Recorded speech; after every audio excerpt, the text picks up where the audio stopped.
downticks in something other than a neutral frame of mind? Fears. Our fears are one, but basically our interpretations, right? That tap us into our fears. Our interpretations that tap us into our fears.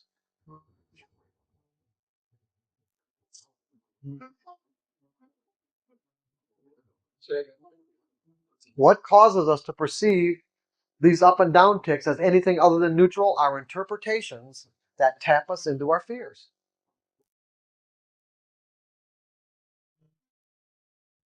Here, I'm long this market. The market is giving me exactly what I want. I get 2 or 3 down ticks in a row. My interpretation taps me into my fear that the market's going to take my money away. Now these ticks are no longer neutral. So far, these ticks haven't given me any indication at all that, let's say, whatever trend this is forming has been violated. Or even based on my rules that say, I've got to let this play itself out to tell me, what the possibilities are. Am I willing to accept the risk of finding out? Well, obviously, if I'm ready to jump out of this trade right here, then I have really not accepted the risk. But the point that I'm making is that now the down ticks take on something other than a neutral, let's say, valence. Now they're either overly negative, or maybe even overly positive. How many of us have been in winning trades that think that, it's never going to end? How does that happen?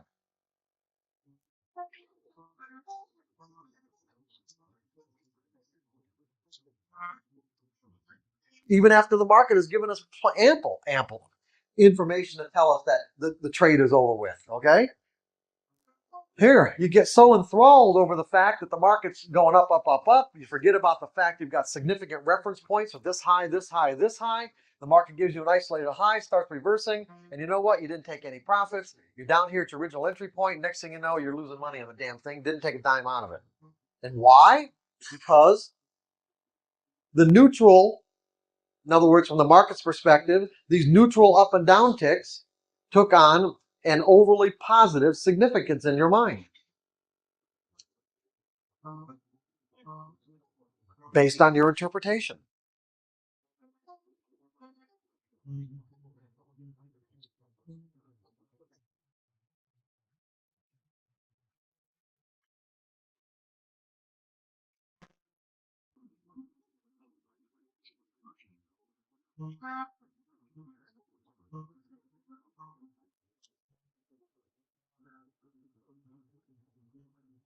So if we want to create consistent results, we're going to have to, let's say, be able to trade from a carefree, meaning lack of fear, a noticeable absence of fear, carefree, objective state of mind. And what do I mean by objective? Remember, we talked about that yesterday too. We're going to go over it again, but just what do I mean by objective? You remember the example I gave you yesterday? Anybody tell me? Having access to everything you've learned? Because when you're operating out of a state of fear, what happens? You remember the principle? What's it? Okay, go ahead, Jeff. What? You look at information that you can. Yeah, fear does what? It narrows your focus of attention, right? To what you fear the most. Right. Narrows your focus of attention. Now, the interesting part about in our normal daily lives, if we're afraid of something, our focus of attention will narrow to the point where we're focused exactly on what we're afraid of. But in the market, since the market, it's kind of a little bit different in the markets because the markets give us both upticks and downticks. And if I'm afraid of one of those, if I'm afraid of the downticks for whatever, because I'm long, then in this case, what fear does is cause me to place an inordinate amount of significance on the upticks. So in essence, what I'm doing is avoiding the significance of the downticks. My mind will do that for me automatically. I don't have to think about this. This is an unconscious mechanism. It isn't any different than the example I gave you yesterday. This is a hot burner. I accidentally put my hand on it. My hand comes off. I don't have to, there's no internal arguments. I don't have to think about this. I don't have to make a decision about it. It happens automatically because of the way our minds are wired.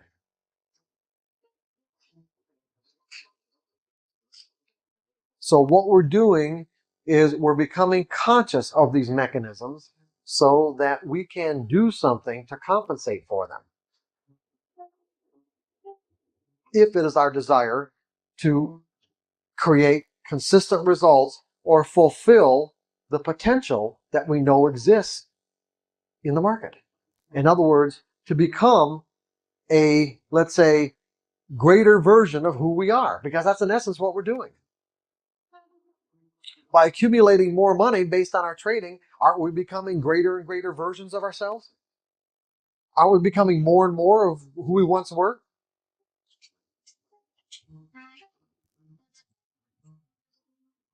Because as you accumulate more money, what are you going to do with it? You might hoard it, but then again, you might spend it. And as you spend it, you're just, you're creating something different. You're creating something other than who you once were, based on ways you can express yourself that you may not have been able to express yourself in those particular ways because you didn't have the amount of money that you have now.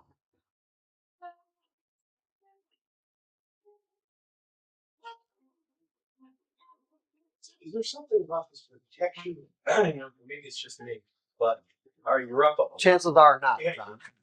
In that example, you're up for them. What's that? But there seems to be, in my mind, you protect the money you made. It seems to be like something precious versus, you're down and I'll take a nickel or a dime, loss and get out of the trade. But something about it already happens. Got a quarter already on this trade. I hate to ever come out and say, if I'm up a quarter, or say I get out at 15 cents as an example because it falls through. And many times I get out of the trade because of it. Does that feed into your fear issue? Well, it's for me. What's that? It seems. I get it. This thing that if I'm up on this trade, I try to protect it more. And I miss out on the bigger trades as a result of it.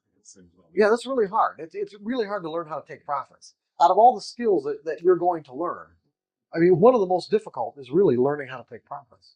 But I'm going to give you a way to do that. I'm going to give you a mechanism on Sunday that'll do it for you automatically. So you don't have to worry about it. You don't have to really think about it in the way that you're thinking about it now. And it's simple and it's easy. It's just basically learning how to scale out.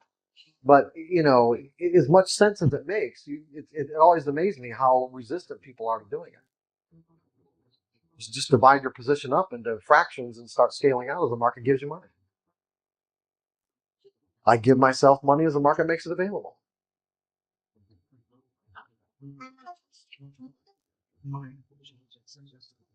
Then if it comes back, or comes back to your entry point even, it's like you still have a fraction of your position on. And you can let it see if it's going to just bounce right back off support again and go right back up or go through it. And then it might take a small loss on the last portion of it.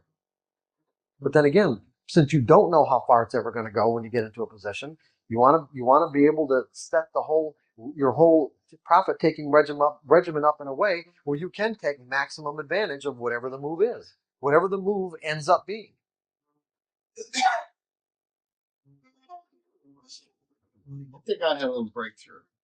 I got out here that I wrote out, on the plane yesterday, what I wanted out of this. One is I wanted to be more patient.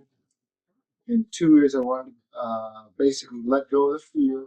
So that when I'm buying it on the bid as it comes in your example, that when I buy it, I don't just immediately bail out and it goes down another tick.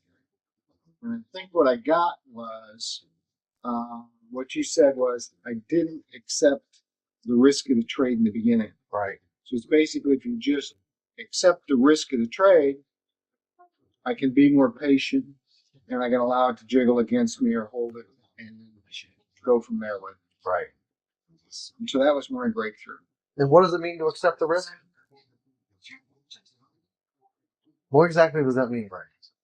I guess it means to just adhere to my stop loss, and that's okay. The part that I was looking for was that's okay. What does it mean to accept a risk? What does it mean to accept anything? I'm not sure I understand. Well, that's why we're doing this. Okay. What do you think it means to accept anything? What are the implications of acceptance? Whether it's in the market or anything else in your life. What are the implications? Understanding. Okay, understanding. Realizing you made a mistake. Or, well, You said that is. no, I'm not. I'm doing more generic, not the market. What does it mean to accept anything? There you go. When I said okay, whatever happens, you're comfortable, meaning you're at peace with whatever happens. In other words, the situation is completely reconciled in your mind. If you're going to risk a penny on that trade or risk a dime or whatever you're going to risk, that you have genuinely accepted. Genuinely meaning you're at peace with the fact that you're willing to spend the money. And there's no internal conflict. So just although we're getting way ahead of ourselves, but we're in this moment right now for Greg, okay? That's all right. Just so so what would it mean if you're not at peace with it? I guess if I'm not at peace with it, I got fear. And then what are you going to do? Okay, what are you going to do then? You're not. You see. So now you realize. Now you're looking at this chart. You say, okay, I've got to risk a dime. That's what the market's telling you, right? Based on the pattern, based on your previous experience at this pattern. Say this pattern warrants risking a dime to find out if it's going to work, right? But now you're learning to monitor yourself and realize that you're uncomfortable with that dime. You're not at peace with it. It's not reconciled. There's conflict. And you can know that in many, many different ways. One would be just the amount of hesitation you might have to hit your keyboard or pick up the phone. Now, what are you going to do?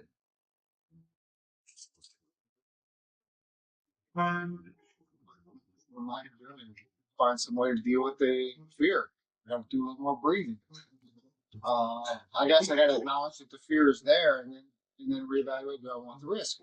Okay, good. Now, and what might the solution be? And my solution is say, yeah, okay, I can live with that and go on. What if you're just kidding yourself? What if you're lying to yourself?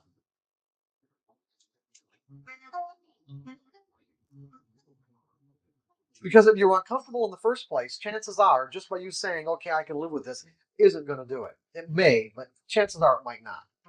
What would really do it? What would really get you comfortable? I guess just trust in myself that I know that if it goes down, it's down. No. What's going to get you comfortable? Only if it goes my way. I don't know.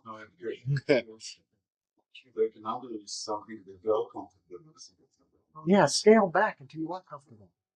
So if you're trading 1,000 shares, trade 500. And if you're not comfortable with 500, trade 200. If you're not comfortable with 2, trade 100. I don't like that answer. No.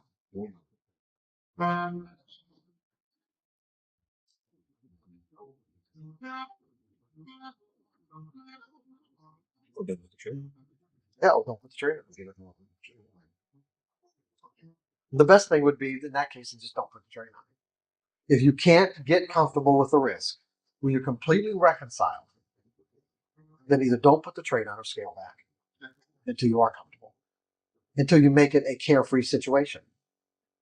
At 1,000 shares, risking a dime, that's only $100. I mean, that's not, realistically, we're not, these numbers are probably not what you do, but at 1,000 shares, risking a dime, it's, you're uncomfortable. And you can't get comfortable. In other words, you're being honest with yourself, and you can't get to that really carefree space. And so if you scale back to, let's say, 750 or 500 shares, and it becomes virtually meaningless to you, that's probably why you don't like it, because it's virtually meaningless. But at least you're in a carefree state of mind, and you're participating. and you are participating. It's also a good way to reinforce whether or not your idea will play. Exactly. What difference should it make, right? Whether you're trading 500 or 1,000 or 10,000, really? Because if you're really thinking about what skills I need to acquire and trading properly, it shouldn't make any difference at all. So scale back until it's carefree, until it's meaningless. Because that's exactly what it has to be. Because when it's meaningless, then you've eliminated your potential to define and interpret those up and down ticks in anything other than a neutral way. Because why? Why? Because you don't care. You don't give a shit. Yeah, good. So that does make sense to you? No? We don't like it. Well. I'll argue with you. I guess because I've been, scaling back. I've been in trades where you got 100 shares and you're scared, and then in trades where you got 5,000 shares and you're scared.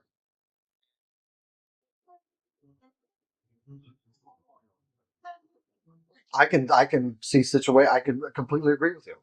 You got 100 shares and you're scared because you don't trust the pattern, even though you're only trading 100 shares. You're in a 5,000 shares because you're scared because 5,000 shares you're risking too much in relation to the amount of equity that you have. In any case, you're still, you're well. Let's put it this way: you still have the potential to make trading errors because you're afraid. Now, I'm not saying none of these trades are going to work out. Any one of them could work. Well, I think maybe what it is because I've been burning for 10 points and a half, we can get up 100 shares. And would that be in a market that is in a stock that's pretty liquid or illiquid? Oh, yeah, that's right. Trading illiquid stocks. Yeah. Okay.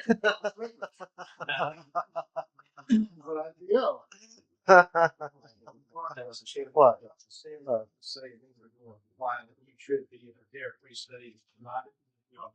That's right. Exactly. That's right. Or scare. Or let's put it this way: if there is an in between, you're aware of it, and you're constantly monitoring yourself. But we're getting way ahead of ourselves right here. We really are. So what? You can start off being carefully state of mind. Yeah. Let's say you've actually got to that point where you Okay. can trade, you can handle the risk, and it's pretty far and accept it. Then something happens like as John Great. Greg says, and all of a sudden the market really moves against you. You can't get out. How do you stay carefree in the circumstances? I mean, you're really like taking a beat. You may not. You may not be. I'm not saying you. First of all, Drake, you can't. When you say how do I stay carefree, it's not a matter of how do I do it in the moment, because it'd be extremely difficult. In most cases, it's probably impossible. What you do is you set up the circumstances in your mind in advance, so when these situations occur, they don't affect you in the way that they used to. In other words, it's the kind of training that you go through. So, for example, this isn't any different than pilots or people in the military or people that their profession is inherently dangerous, where they have to do rescue missions or something like that. What they do is they train over and over and over again, so that what would be catastrophic to a normal person is just everyday circumstances to them. He's handling that. Yeah, so you can handle it from a relatively, if not completely carefree state of mind, confident, carefree state of mind. It's a matter of how much training and work you want to go through to get yourself to the point where a circumstance like that wouldn't affect you. It's possible, Jake. It really is. It's just a matter of how much effort you want to put into it. If you believe your edges, if you believe you have an edge too, then the vacuum sometime in the future is going to go the other way. That's right. You'll get vacuums in your favor too. Right, exactly. You will. You'll get vacuums in your favor. That's right. I think the downside you say is you control the amount of capital you produce in that. But you might want to say he's sitting more weeks and still Wait. Say this again. Your partner what? He was in a trade where the stock ceased trading. Oh. Well, the probability is that they took a violation. And he probably lose all of them. You've got Right. the other 80 trade with the idea that Right. That's right. Exactly. Yeah, like the exercise. That's right. What the exercise that we're going to set up tomorrow, like the trading in 20 trade sample sizes. We've got to set this up in a way where the amount of money that you would need to risk to do this exercise is equivalent to losing on all 20 trades. If you took 20 losses in a row, you've got to be able to accept the risk and set it up in a way where you can accept the financial value, dollar value of losing 20 trades in a row. The likelihood of that happening is very remote, but it could happen.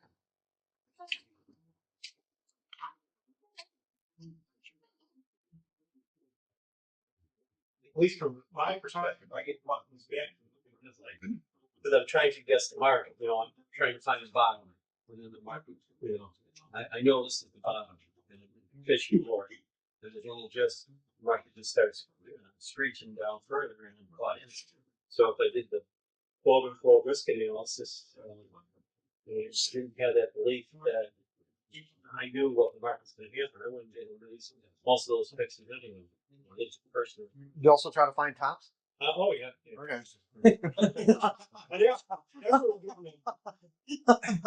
That's when the market rolls and you get caught in it, for most part.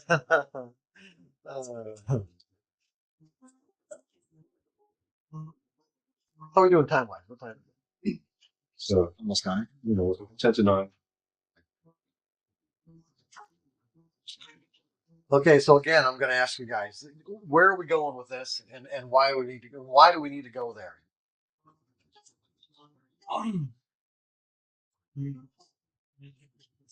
It goes back to changing your perception of your beliefs, or I guess rewiring your beliefs. And the reason we need to go there is you're not going to achieve what you truly want to until you address that. Okay. Right. So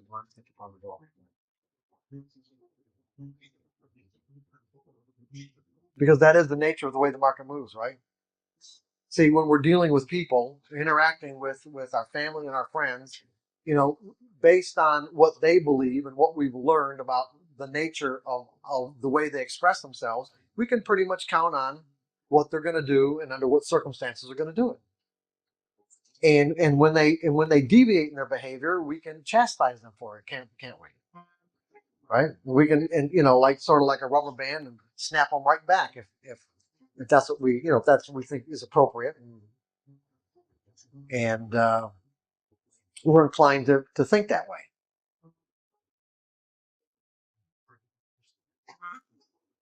But with the markets, it's different. The markets really do. I mean, really, everything exists from a probabilistic perspective when you get right down to it. But the markets, for sure. The markets are the most immediate environment where there is no doubt that everything is really probable. And all we're really learning to do is get our thinking to conform with or be in harmony with the way the markets exist. That's really all we're doing here. We're taking these conscious steps to train our minds to be in harmony with the way the market exists from its perspective. So that when we're in harmony with it, we can flow with it. And we can better able to take advantage of the opportunities that the market is constantly making available in every time frame. That's all we're doing here. We're adapting the way we think to conform with the market environment.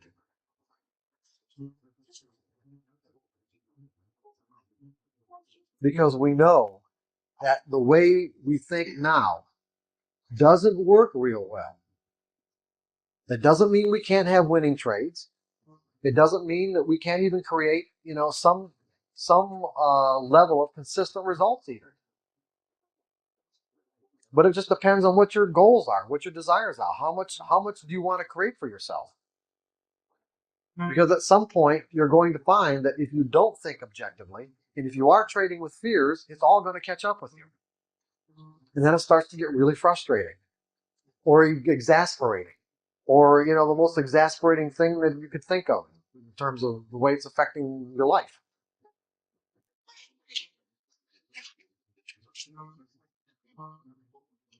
Because until you understand the nature of beliefs and how they operate on our perception of information and behavior, all of it seems mysterious. It's like, oh, I don't get it. I don't get why I can't take advantage of something that is readily available right now in this moment and the next moment and the next and the next. It's all right there. I can see it. The opportunities exist. The patterns flow by all the time. Why can't I give this to myself on a consistent basis? It seems kind of mysterious, right? Well, it ain't going to be mysterious after Sunday afternoon.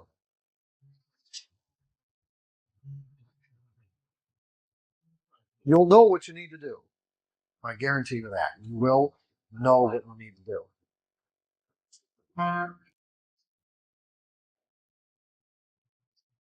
Whether you do it or not will depend on the level of your desire.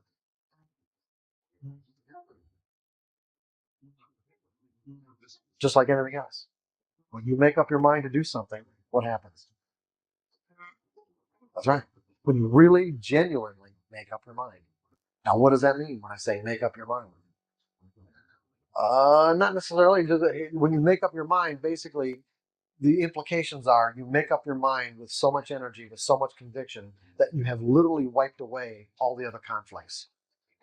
Now think about what I just said. When we make up our minds about something, that's what that implies. When we make up our minds about something, we're doing it with so much energy and so much conviction that we literally, I'm going to use the word erase, but that's really not what happens. We literally, let's say, take all the other conflicting energy that may exist in our mind and neutralize it so that we can now step into that experience without any conflict, without any problems. Because when there is no conflict, when we are acting out of a belief, an unconflicted belief, do we have any problems behaving? Do we have any problems doing exactly what we need to do? So if my desire is to step here, my desire and my belief and my ability to do so are in complete harmony. There's a complete level of correspondence, and therefore I can take that step. Makes sense, right? My desire and my belief are in complete harmony with one another. There's a 100% correspondence. If my desire is to step there, but I have conflicts about what it means to step there, well, what's going to happen? I might not be able to step at all. I might only be able to take a half step or a quarter step and think to myself, well, there's nothing there. There's nothing there. What's stopping me? Why can't I go? Why can't I do the rest of it?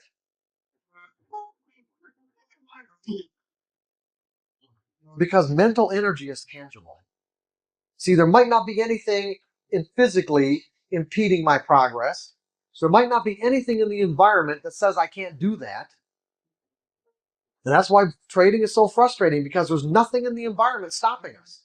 There isn't anybody saying no, no, no, no, no, like when we were kids. Or in a corporate environment where you have ideas and there's somebody above you saying, no, no, no, that won't work, or that's ridiculous. That doesn't make any sense. I don't like it. See, there's none of that. And now we have direct access to the markets electronically. We don't even have to pick up phones anymore. We don't even have to listen to a broker anymore. Say, oh, you really want to do that? Are you sure? It's point and click, point and click. Instantaneous feedback, instantaneous fills. Couldn't be better than that. It couldn't be easier. It would be something, Mark. So whenever you step into something with 100% conviction, you erase. Oh, you erase all the conflicts.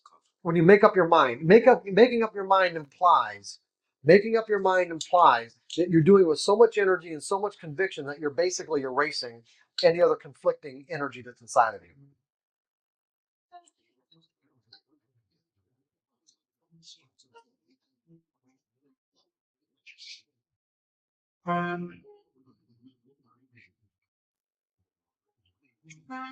See, so there's nothing in the environment stopping us. That's what makes it so mysterious. Because if you don't understand how beliefs function, then it will be like just Doesn't make any sense.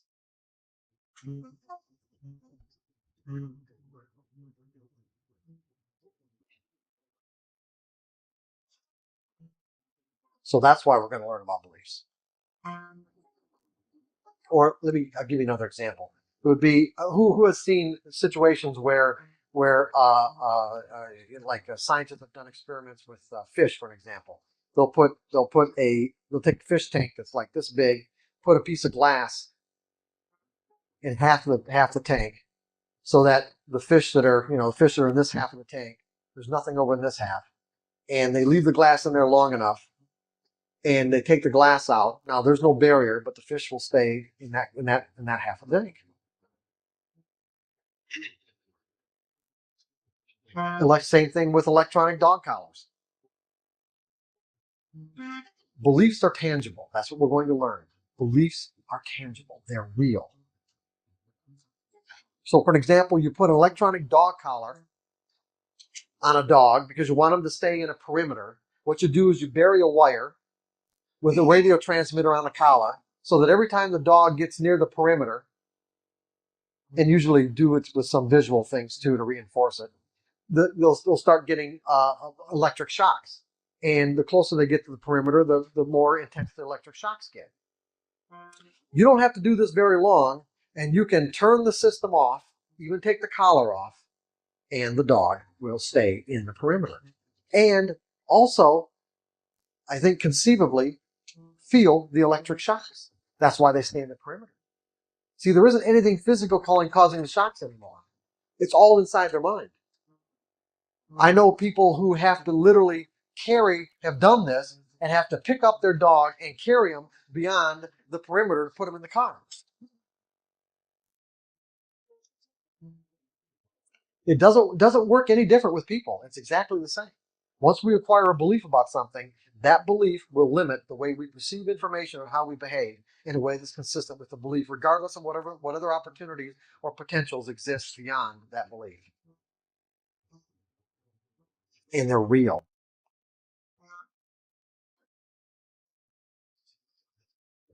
So let's take a break. And we'll. Okay, so we're ready, right? Go ahead, Greg. I have a question. Greg has a question. Good.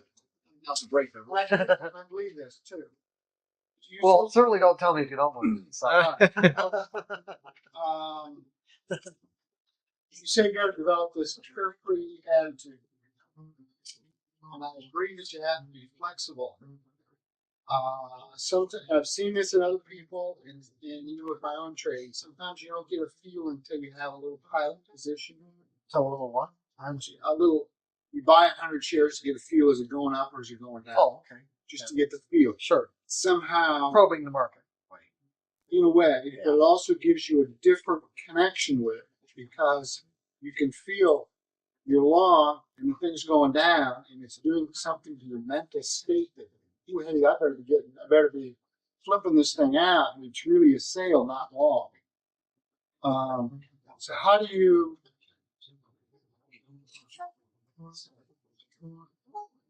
I've seen people, arbitrarily, they come back from lunch and they just immediately, within 3 minutes, put on a position because they want to get the feel again. Sure.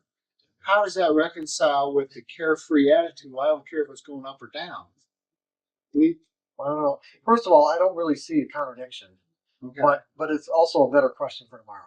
All right. Okay, because that's the kind of question that's the kind of question that relates directly to what we're going to talk about tomorrow anyway. Okay. So if you want to save it till then. All right. Okay. We'll just wait till John's done. Because right now we're going to talk about the nature of beliefs. Get it with that stuff. Since we know exactly why we're doing this, right? Everyone, we're all together on this. We know exactly why we're going to talk about beliefs. So I sure hate to talk about it when everyone doesn't know exactly why we're doing this.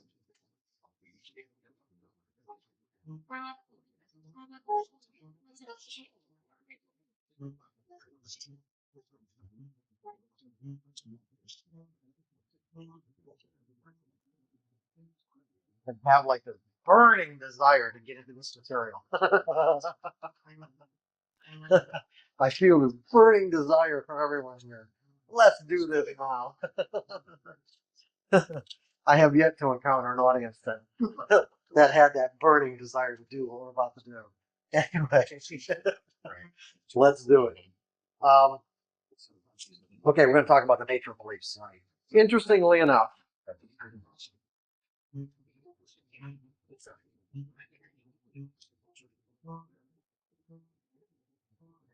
there probably isn't anything about that has more impact or influence on the way we experience our lives than our beliefs.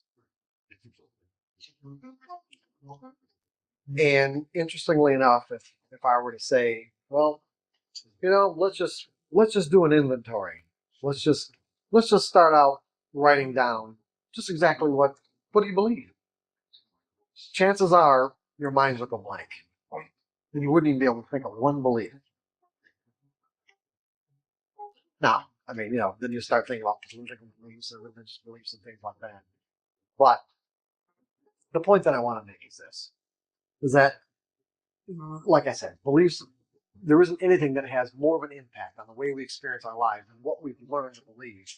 And yet, we don't normally go about our lives thinking about the impact of what we believe on how the way in which we experience our lives, the way in which we experience our lives. In other words, think of it this way. We weren't born with any of our beliefs, were we? Right? Did everybody think that we were born with any of our beliefs? Every single one of our beliefs were acquired in some way or another. And regardless of how they were acquired,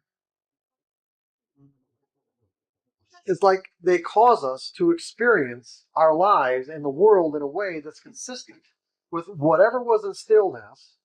And in many cases, what was instilled in terms of what we believe was done so not at our conscious direction, and certainly not from a conscious choice.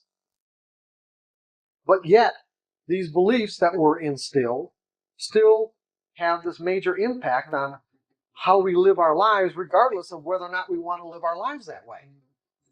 Because there can be a huge difference between what we learn to believe and the way we want to express ourselves. So just as a little bit of an overview, it's like beliefs have this major impact, and yet it seems like we know nothing about them.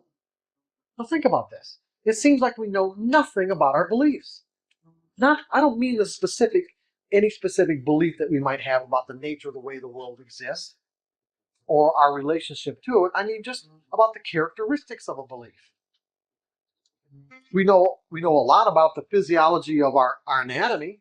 We know how our eyes function and how our ears and our hands and our arms and our legs and our muscles and our internal organs. Scientists have been dissecting bodies for years. And it just seems like it's only lately that even the psychiatric community has started to focus on specific beliefs instead of personality traits or personality characteristics. Because our behavior is definitely influenced by a combination of both. And you could say that personality characteristics are, in some cases, probably genetic. In other words, our behavior is a function of both camps, meaning environment and genetics, what we've learned to believe in relationship to the kind of inherent characteristics that we were born with.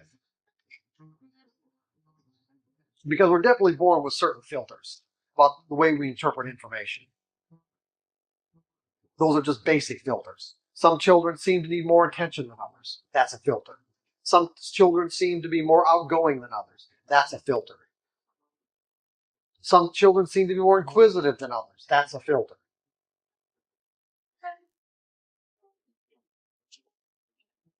So there are some kids, for an example, that you could give every ounce of attention that you could imagine giving, and the kid that wouldn't be enough.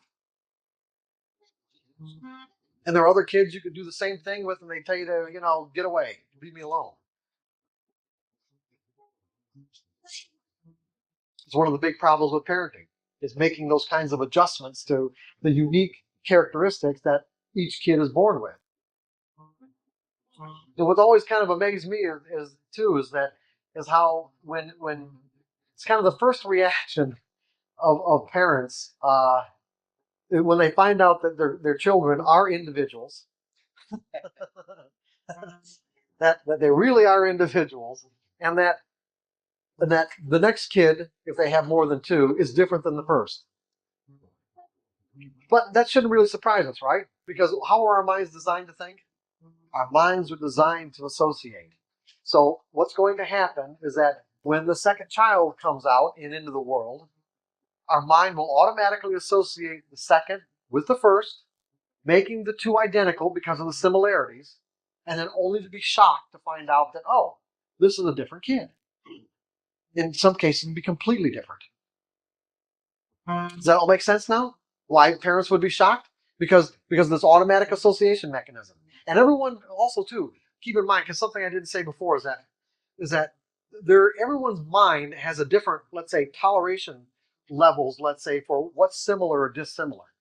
Meaning that we can take something that's going on right now in this moment that has similar characteristics or properties than something that's in our mind.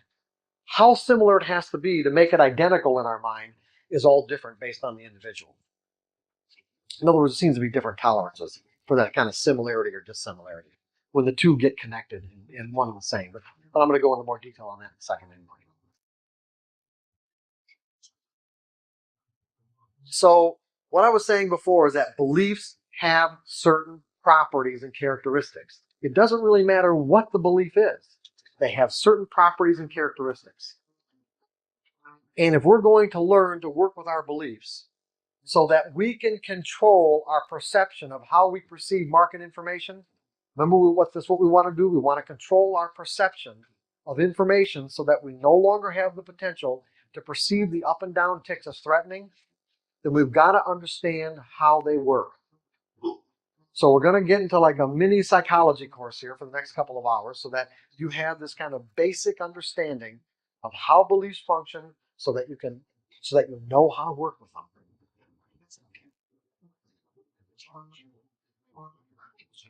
So the first thing we're going to talk about is how do they get formed?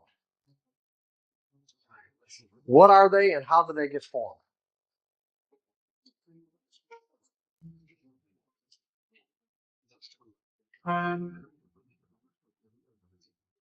Anybody got any ideas? Their experiences. Okay. Now, when we talk about experiences, what are we really talking about? Let's look at the most fundamental level, because that's what we have to do. Just life in general, day-to-day activity. Day-to-day activity, but look at it like when you're talking about an experience, like what is an experience?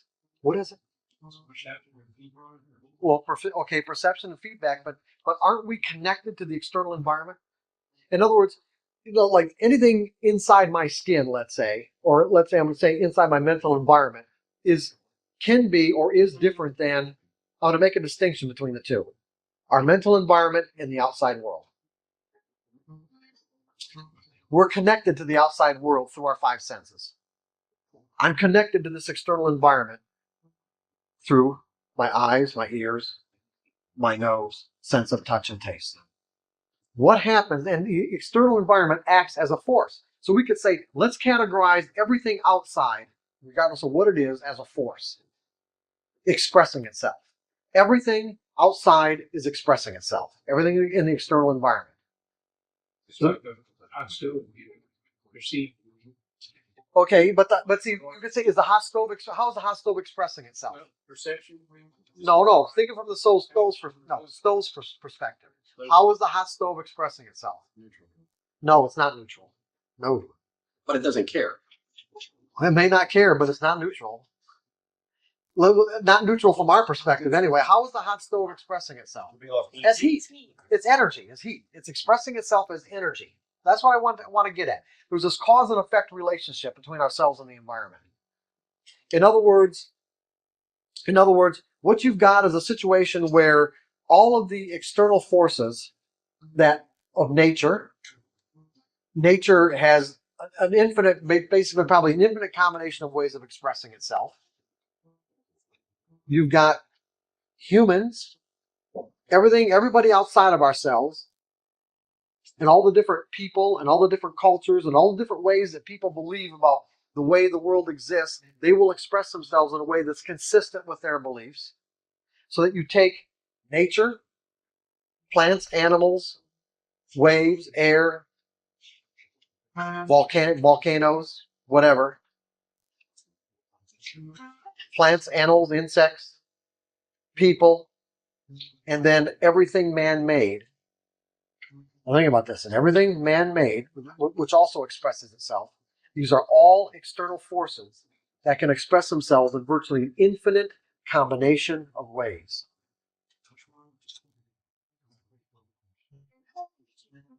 And there is a cause and effect relationship between ourselves and the external environment, so that we're connected to these external forces, so that these forces have an impact on our senses, and as a result, get transformed into electrical impulses of energy and stored in our mind.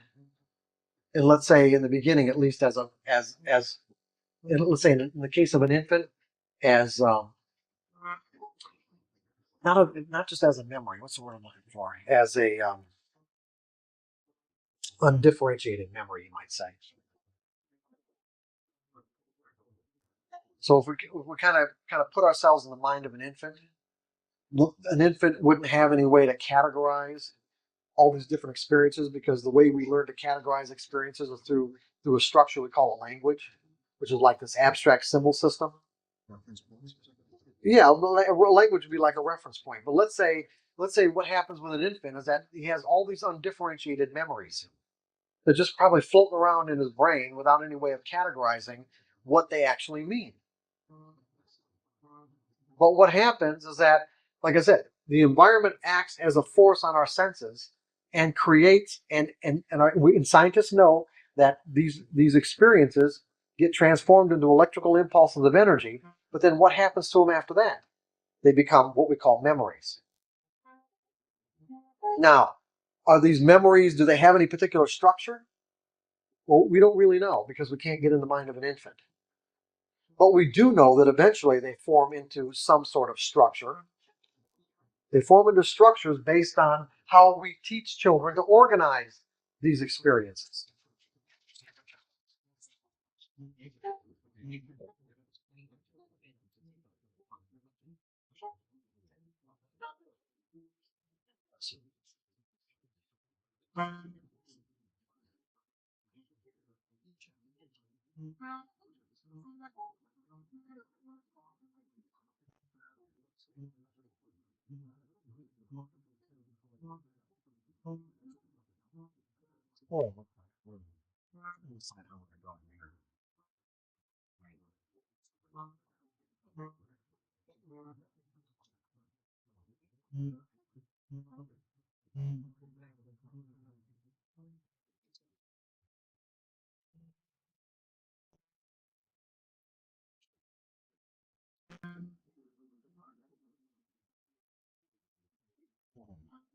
So what we have is, when you look at a language, for an example, a language is nothing more than, like I said before, an abstract symbol system. So what we have are words, that we have letters that form into words like this. What does that mean? So we know it has meaning because it's something that we've learned, okay? We have, let's say,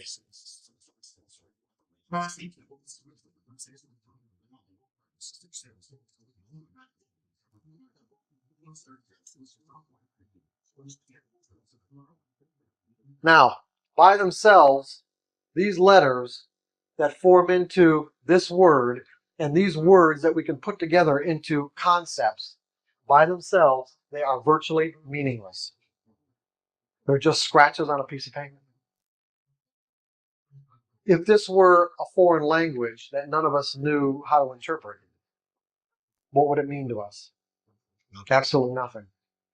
If they were Egyptian hieroglyphics, what would it mean to us? Absolutely nothing. But these are words that have a meaning in each one of our minds. How do those meanings occur? Experiences, reference points. For your action with What's that? Go ahead, Mitchell. Being taught. Okay, yeah, exactly. In other words, someone making an association between certain environmental phenomenon, certain ways that the environment can express itself and act as a force on our senses, and associating it with these abstract letters: cold, hot, night, daylight, word. And now when the energy, now this is what's really important here. When we associate the energy of the experience with the word, it takes on a tangible reality or a tangible meaning.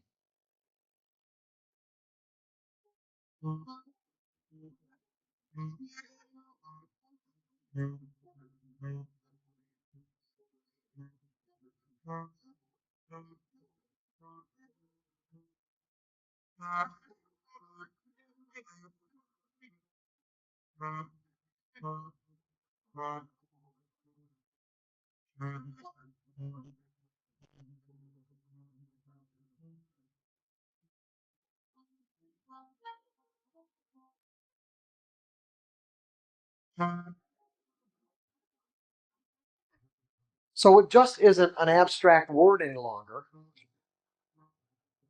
It now has the potential to act as a force on our senses from the inside out. Most everyone just naturally assumes that the environment expresses itself as a force on our senses and that the energy flow is one way. The environment acts as a force.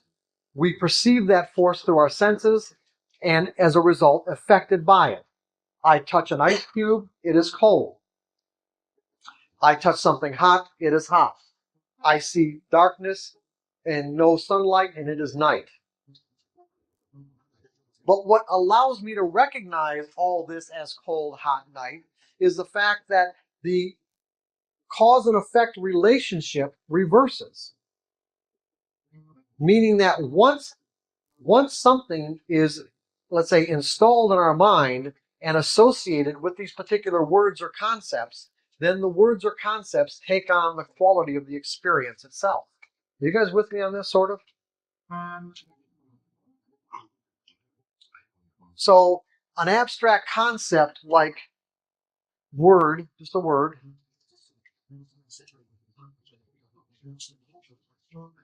just a word, right? Well, just a word.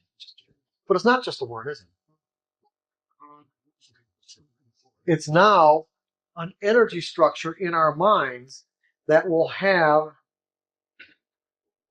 the potential to act as a force from the inside out. So, for example, when we've learned to make distinctions in the charts in terms of how do I even know that an opportunity exists?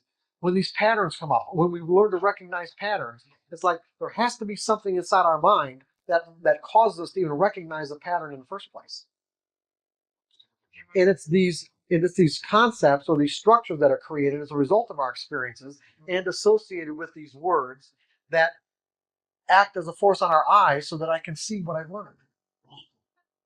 Act as a force on my ears so that I can hear what I've learned. In other words, we learn to make distinctions in all these collection of forces that exist in the various ways the environment can express itself. So that I know how to I can make the distinctions based on what I've learned about. If I haven't learned about it, can I make a distinction about it? No. It literally can be invisible to me.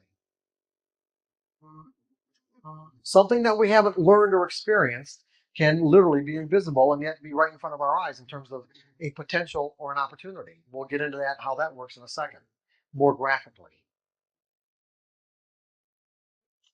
So what I'm going to say is that beliefs are energy structures. Now, can energy take on shape or take on a shape or form? In other words, when I say that a belief is structured energy or an energy structure, does that make any sense to anybody? Tell it. I guess maybe in the context that it can create an emotional impact on you, if that's what you're referring to. Okay. That's good. That's not exactly what I'm referring to, though. Can anybody think of something in the environment that would be analogous to beliefs taking on our energy taking on shape or form?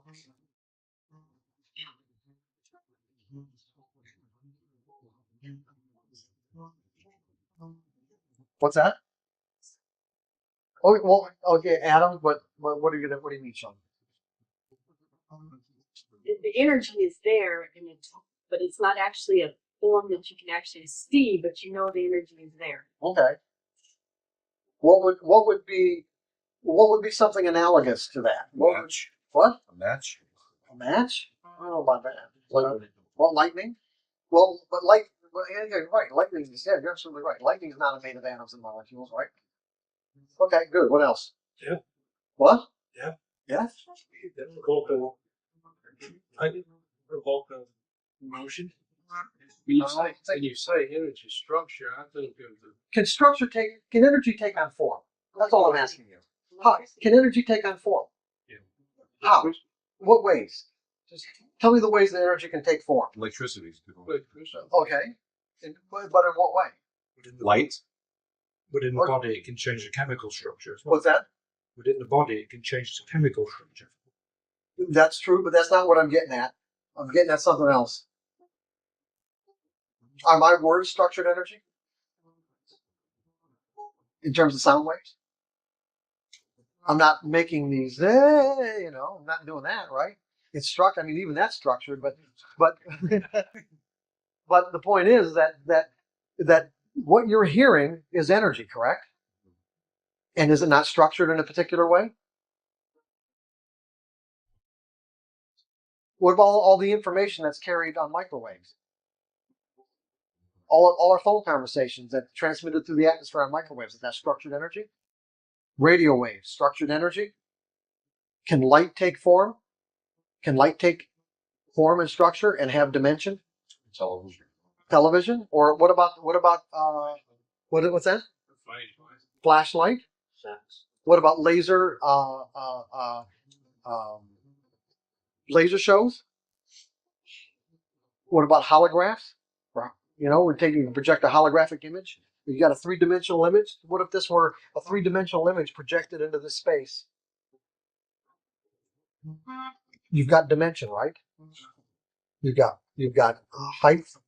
You've got circumference. You've got width. I can measure it. But is it made of atoms and molecules? No, not this. If I'm saying this is a holographic image.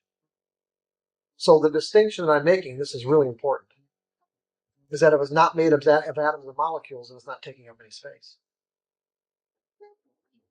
This is really critical.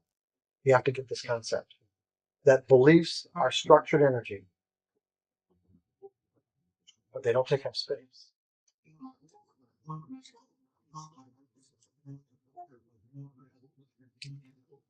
Now, how do we know that beliefs aren't made of atoms and molecules? Why do we know that?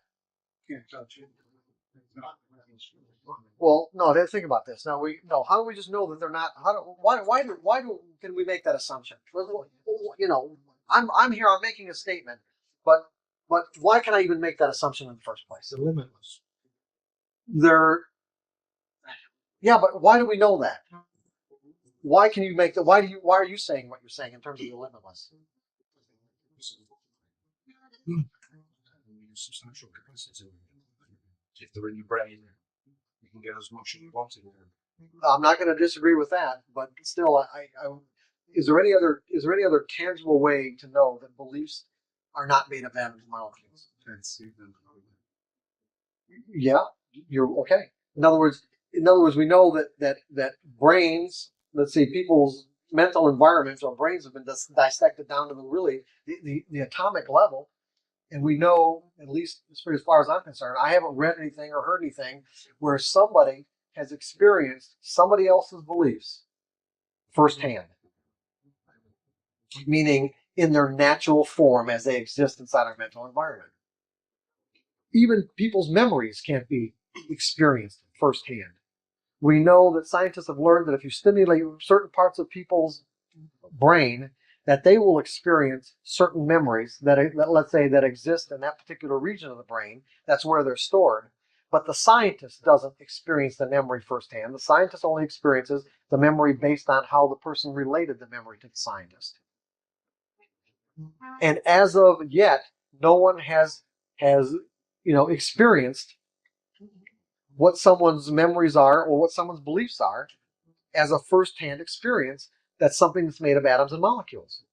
Brain matter is made of atoms and molecules. The synapses that cause us to think in the ways that we do and how information gets transferred from one part of the brain to the other is made of atoms and molecules. But the actual information that's transported back and forth into different areas of our mind don't seem to be made of atoms and molecules.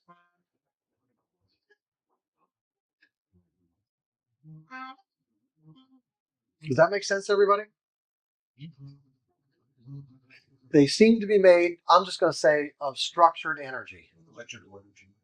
Yeah, electrical energy. Now, there's a real important implication here. That if the environment can express itself in an infinite combination of ways, and if beliefs and memories aren't made of atoms and molecules, wouldn't that imply that we have an unlimited capacity to learn?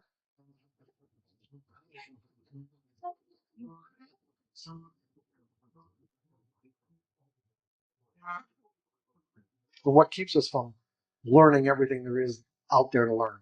What keeps us from making every possible distinction there is to make? Beliefs. That's right, our beliefs. What we've already learned.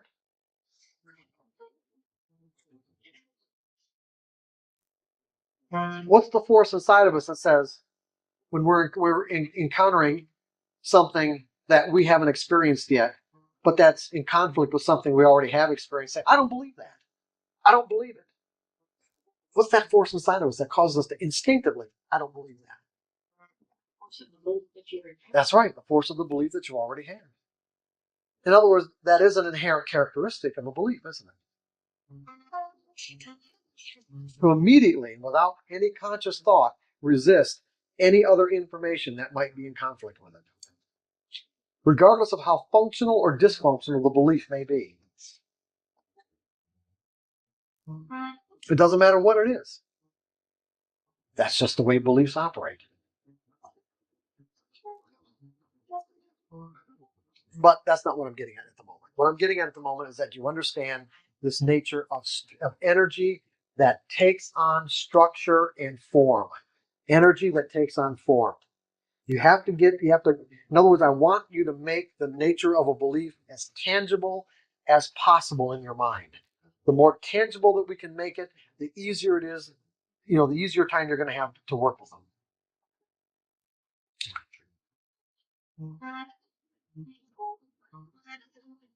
There's something else analogous to structured energy that's probably the best example that there is, and that's dreams. Aren't dreams structured energy? If dreams, let's say presumably, if they're taking place within the confines of our skull, how could that be possible? If it weren't for the fact that energy can take shape but not take up space. Because in dream landscapes can be as real as physical reality. They can have all the dimension of physical reality. We can be in rooms, we can interact with people, we can be outside. And yet, how could all that be possible if it's all taking place inside of our mind, if it weren't for the fact that energy can take form but not take up space? Does that make sense?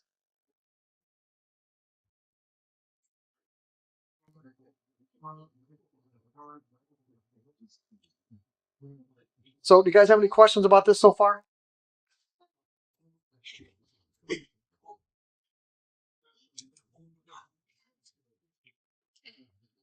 Where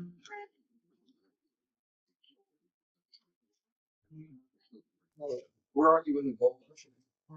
I'm on page 2 of section 4.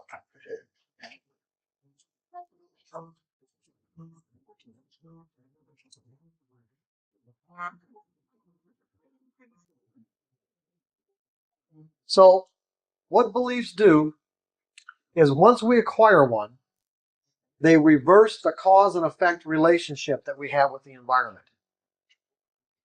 Meaning that instead of the environment acting as a cause, as it's expressing itself, remember the environment is just energy.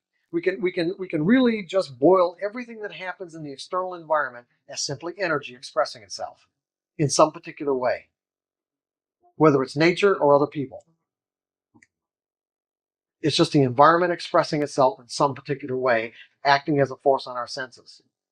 Once we acquire a belief, the cause and effect relationship reverses, meaning that now what happens is that energy gets interpreted in a way that's consistent with what we believe.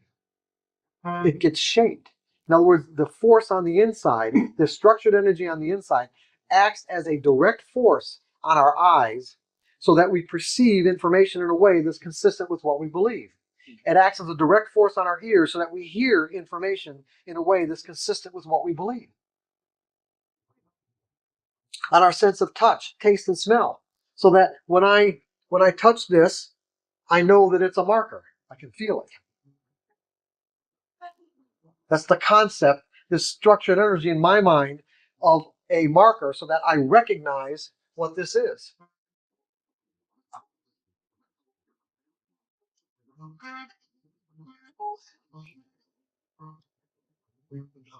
And as a result, they also create our expectations. And remember what I said, what is an expectation?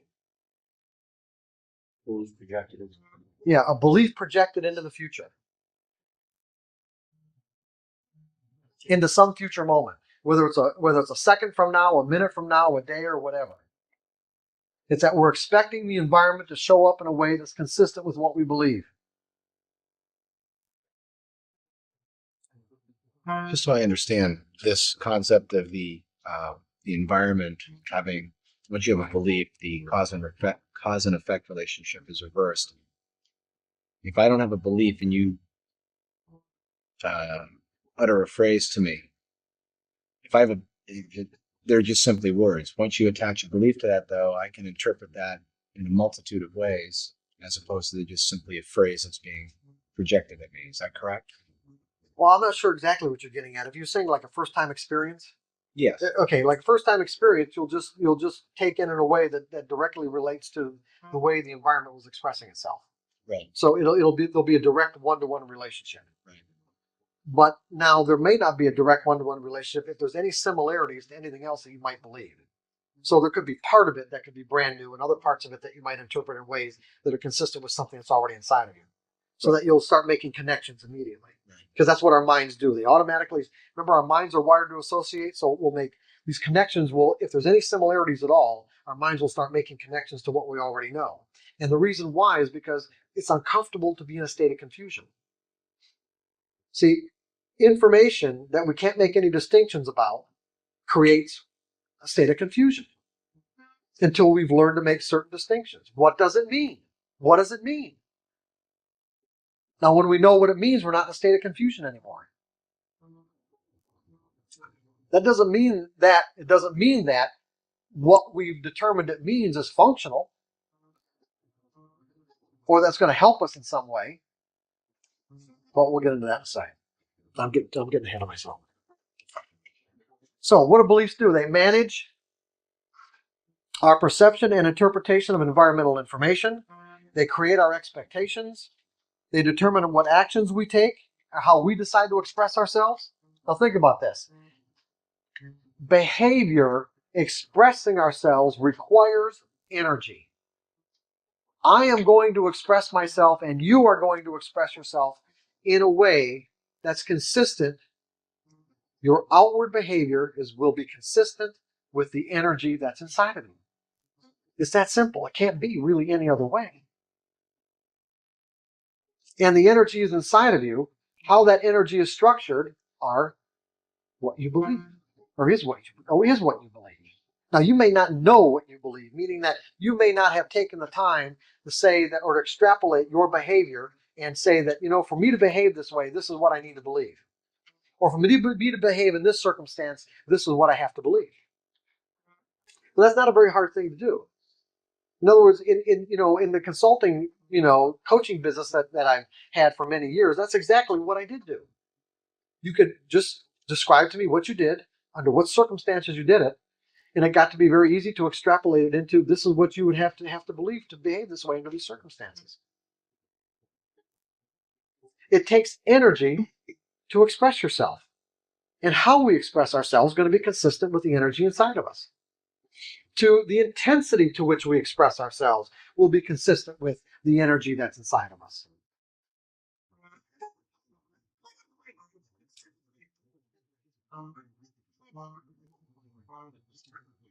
And in terms of our expression of our behavior, it will be a function of basically two broad categories: our beliefs in relationship to these kind of genetically encoded behavior characteristics that we came here with,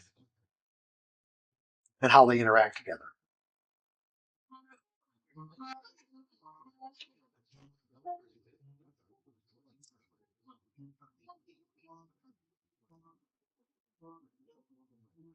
Is this making sense to everybody? Okay.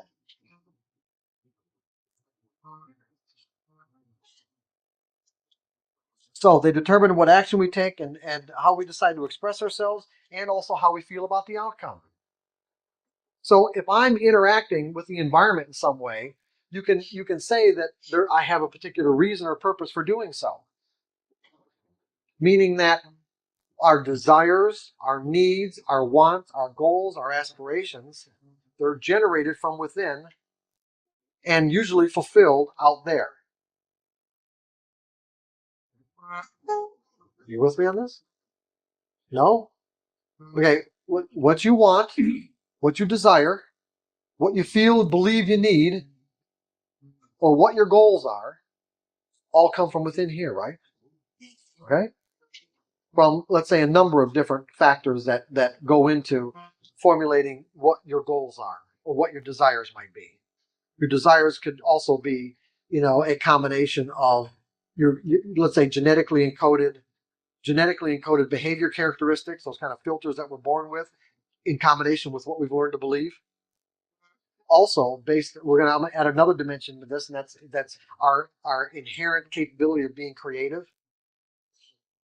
And creativity comes from, let's instead of going where it comes from at this point, let's just say that creativity is bringing forth something that didn't previously exist.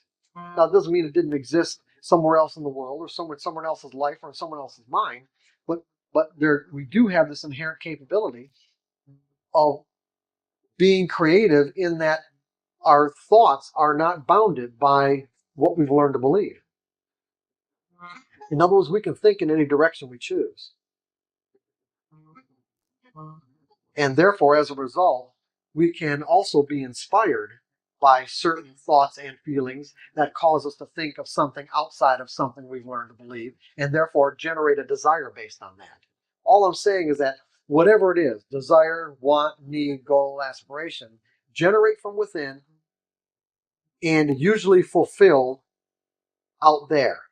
Meaning, I'm going to take a particular set of steps to fulfill my needs. I'm going to have to interact with the external environment to fulfill my needs. I'm going to have to interact with the external environment to fulfill my desires. Your desire is to be, let's say, a consistently successful trader, to accumulate wealth as a trader. That's a desire generated from within. What do you have to do? You have to interact with the market to fulfill that desire, correct? And as a result, you are going to take a particular set of steps to do that, correct? Those set of steps are going to be based on what? What steps you decide to take are going to be based on what? A function of what?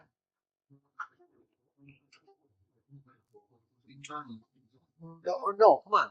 The set of steps you take in any given set of circumstances to fulfill your needs, wants, goals, desires, whatever your agenda is going to be based on what? Your beliefs. What you think works, right? What you think works. what you have learned to believe works.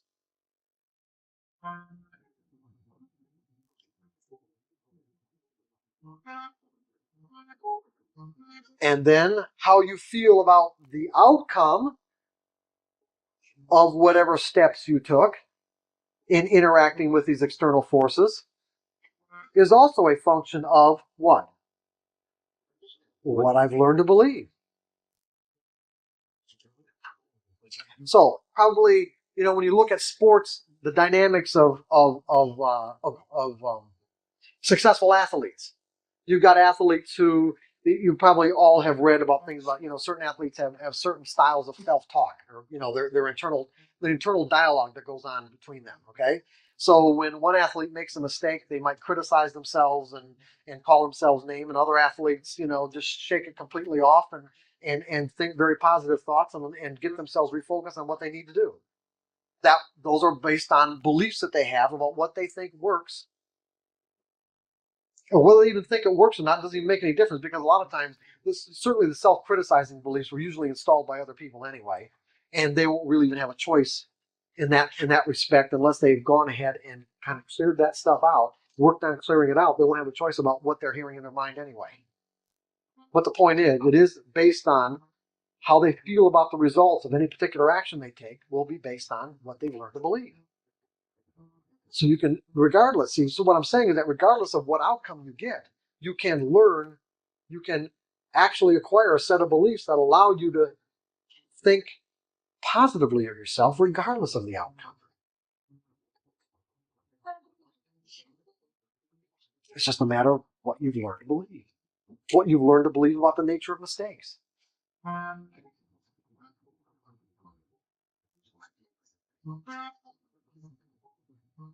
Okay? So beliefs manage the way we interpret environmental information. They create our expectations, determine what actions we take, and how we feel about the results. You guys with me on all this? I'm going to give you some examples to really illustrate it. The best example I can give, two of the best examples I can give you, one's in the disciplined trader, one's in trading in the zone. But I really like the one where I was writing the disciplined trader. This would have been sometime around 1986 or 1987. And I'd been writing all Saturday afternoon, and I took a break and turned on the TV. And there was some locally produced TV program in Chicago called Gotcha Chicago. And what the news station did was hire people to play practical jokes on some local Chicago celebrities. But in one case, what they did is they hired a guy to go out on Michigan Avenue, and they stuffed his pockets full of cash. And they gave him a sign that said, "Free money today only." That's what the sign said, "Free money today only." And his instructions were to only give money to anyone who asked for it. All right? That was the instruction. Give money to those who ask. He went out on Michigan Avenue.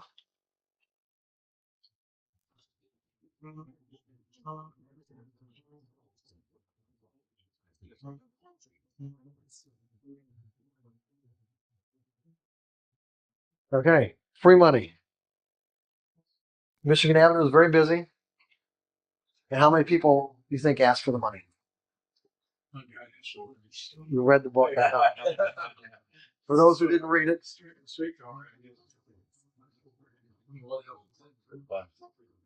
yeah, only one person approached them and asked them for a quarter for illustration. Now, remember I said a moment ago, you can tell what people believe based on how they behave in particular set of circumstances.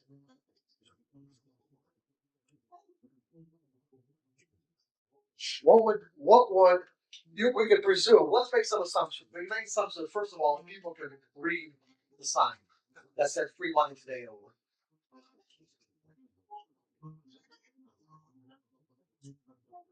But yet nobody would ask. As a matter of fact, he became really frustrated because he didn't really understand what was going on. He thought that he'd be mocked, and and really under probably under circumstances in which people did believe that money was free, he was probably putting himself in danger. Because people can really get, people can act pretty weird when it comes to. Really? Yeah.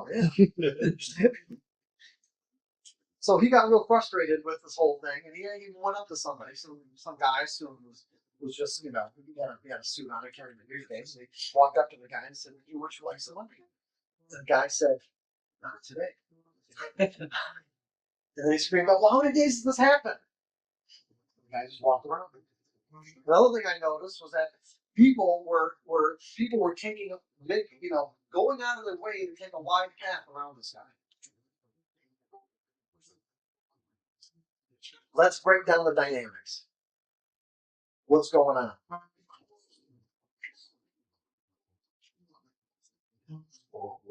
Yeah. Like the city. Give away free money. Yeah. Well, can we assume that the people that walked around him? First of all, what assumptions can we make about money? What does money mean? Didn't grow on trees. You have to work hard. Doesn't grow on trees. Work hard, doesn't grow on trees. Can money have a pretty can money have a great deal of significance in most people's lives? Absolutely.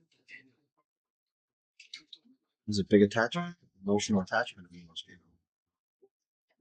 So what can we assume? Now, in this case, we say that the environment was expressing itself in a way. In other words, what it was representing, the sign represented the truth.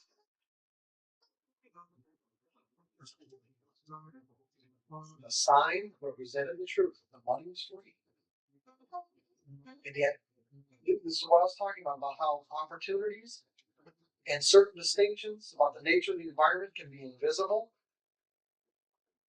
The people that made the decision to walk around this person to actually take a wide path, what would that tell you about what they believed in that moment based on how their beliefs were causing them to interpret that information? That's crazy. There's no such thing as free money. There has to be a catch. That's right.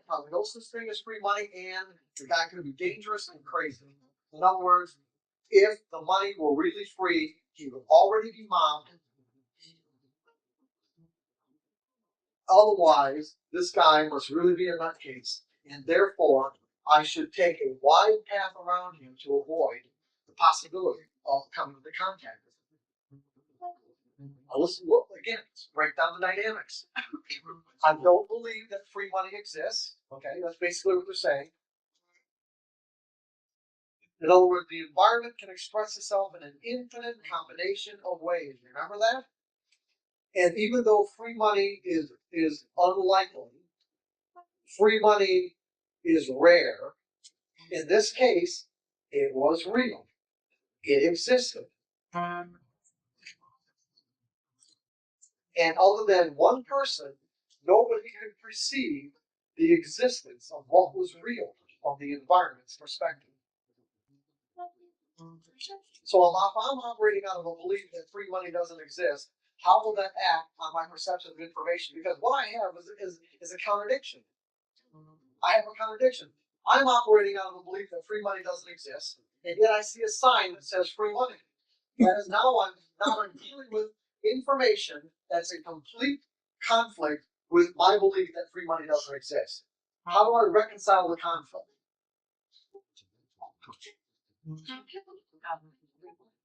No, not in this case. No. People aren't going to go on the street and start changing their beliefs. That's for sure. How are they going to reconcile the conflict? Interact with them.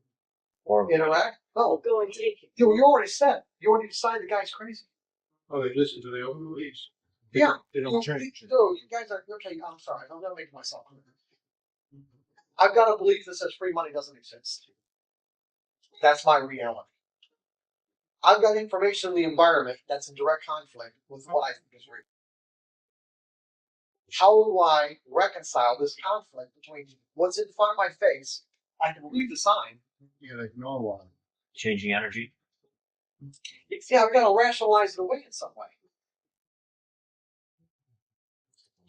in order to keep your belief. Not to keep, nothing's going to happen to my belief, believe me. That's it. It ain't gonna happen. My belief isn't gonna change at all. I mean, people's beliefs just don't change unless something very dramatic happens or they consciously do something about it. But I still have to because I still have to reconcile the conflict. It needs to be justified. But what? You ignore it. I can ignore it, or I can again, like Jeff said, I can decide that the guy must be crazy because he believed free money's big. I just can't walk away from free money. What would happen if they decided to just take a chance that one day and go against their belief and really see it? That's right. We're going to get into that in a second, Sean. Okay, but that's But right now we're just dealing with the people who saw the sign, could read it. What do they do about it? What do we do about it? See, these shouldn't be hard questions to answer, guys. Because this is something we do every day in our lives. Every time we confront conflicting information from our friends, our spouses, or whatever, we find some way to either argue our way out of it, right? Or if we can't do that, what do we say? Well, you're crazy. Rationalize it away until Yeah, until you're not in a state of conflict anymore. I've got a belief that says free money doesn't exist. I've got conflicting information I'm being confronted with. I didn't ask for this conflict, meaning that I stepped into it inadvertently. I'm walking along the street, and all of a sudden I see this sign that says free money today only. It completely violates what I believe to be true. What do I do about it? I say, well, it's not true. And as a result, this guy must be crazy. So as a result, my belief that free money doesn't exist, manage my perception of the information in a way that's consistent with what I believe. My expectation was one of possible threat or danger. The guy I decided was crazy. My behavior is I take a wide path around this particular person to avoid encountering him. And how do I feel about the results? Good. Good. Yeah, I did good, didn't I? Okay? I avoided a possible conflict with a crazy person. belief ruled all of your actions. That's right. The belief ruled the whole process. It created an experience that was completely, let's say, out of touch with the reality of the situation.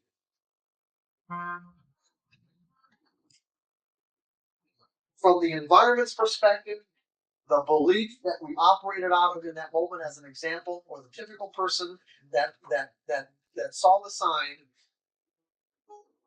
the way the belief, impacted their perception, their expectation, the behavior, and how they felt about the results, created a reality for them, meaning an experience, a reality for them that was 100% or 180 degrees away from what was available from the environment's perspective. And interestingly enough, if you gathered those people together and asked them what they experienced, they would tell you what they experienced based on what they, because their experience reinforced their belief.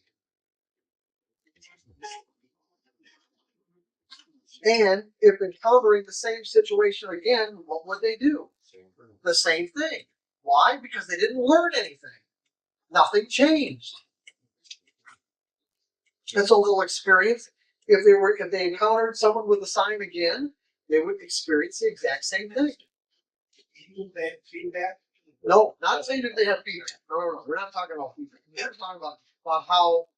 I'm just talking about the impact that beliefs have on what we experience in relationship with what's available. The belief rules. Exactly right. So now you can, just a little side note. Now you can start to see when I say that if I believe that I don't need to know what's going to happen next to make money, or I believe that anything can happen, or I believe that it only takes one trader somewhere in the world to negate the top of the bottom of my edge. Am I not going to put a stop in the market? Am I not going to predefine my risk? Can I possibly do that if I have those beliefs? I couldn't do it. I couldn't make that mistake. I couldn't make that error.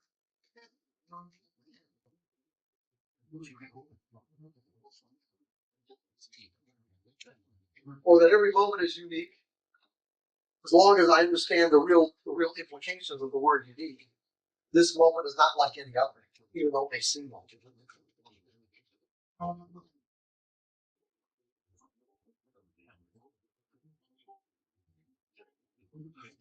See, this moment is unique. Won't let me think that I know what's going to happen. It won't let me think that. Since I know I don't have to know, then it doesn't become an issue, does it? Think about that. This moment is unique. Won't let me think that I know, and because I believe that I don't need to know, it's not even an issue. So that I stay in the now moment, meaning what's the market telling me about its potential to move based on the pattern that exists right now. I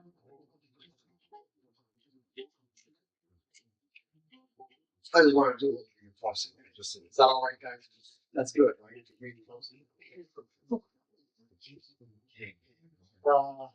Okay, so again, if all these people we gather together all these people to get their feedback in terms of what they got out of this, they would relate the experience in a way that was completely consistent with what they experienced, because the experience itself reinforced the belief, creating a closed loop.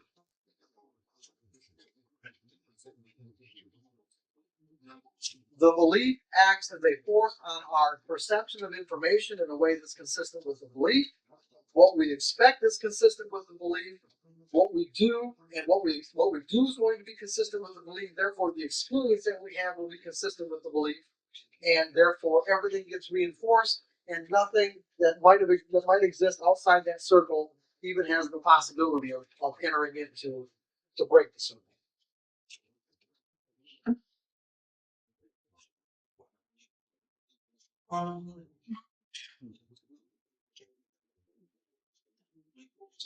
But like Sean said, let's say, for example, you've got somebody that just takes a kind of what if attitude. What if? What if it's real? Or what if I got deluded to find out?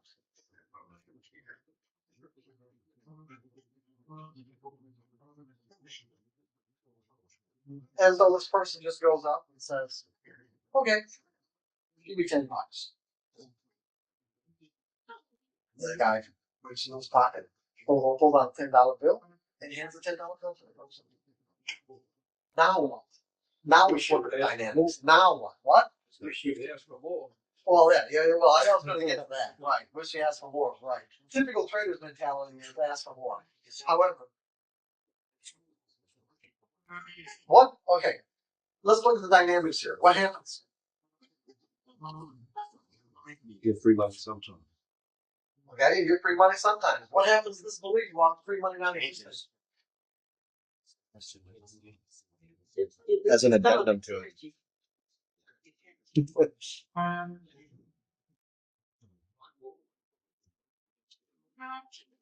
We could some. Yeah, we pulled some energy out of it, didn't we? In fact, when you look at the nature of this particular concept and how definitive it is, we can say that what we've really done is pretty much neutralize it. Because you can't say it doesn't exist, because it does exist. It's not black and white. It might not be common, but it does exist. And so what happened? In essence, we used the vernacular, he changed the belief. We really didn't change the belief. We've got two contradictory beliefs inside of his mental system. One that says free money doesn't exist, one that says it does. Which has more energy? Probably the one that says that it does, because under similar circumstances, is he going to hesitate asking for the money? I don't know. He'd be the first one in line, right? Oh, I remember that. Okay? Yeah, okay. I know what's happening. I know what's happening here. And interestingly enough, when you have this kind of experience where you have, let's say, been pleasantly surprised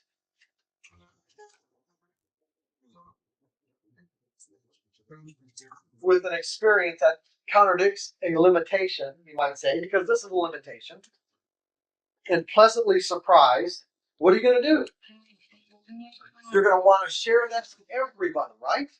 Not everybody, but most everybody. You're going to go home. You're going to go back to the office. You're going to be maybe even jumping up and down. And virtually the same three words will roll out of everyone's mouth when you confront, let's say, whoever it is that you want to tell. What are you going to say? How are you going to start your story? What three words are you going to use to start your story? Won't believe it. Yeah. You won't believe it. Right. You won't believe it. You're saying, hey, you won't believe this. And you're what? You're right. You're right. You want them to believe it.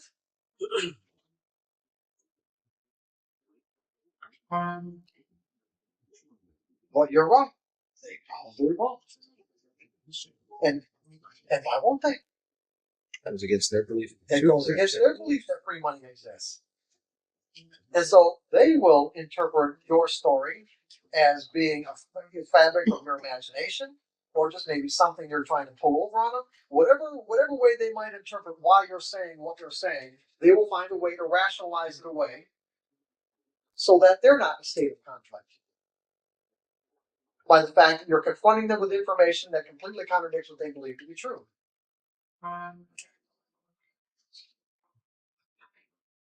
You guys with me on this?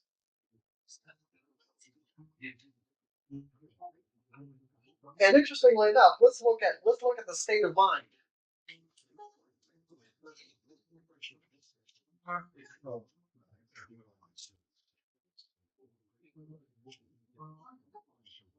This is the critical factor. The state of mind. The relative degree of positiveness or negative energy that rolls through our brain and body. Okay? Because essentially, or let's say eventually, by tomorrow afternoon, what we're going to learn about the nature of consistency is that it's really a function of your state of mind. Not specifically not a function, or how much money you accumulate as a trader is not a function of how much time you expose yourself to the opportunities. Not at all. It is a function of your state. That's a big one. That's a tough one. You say that again?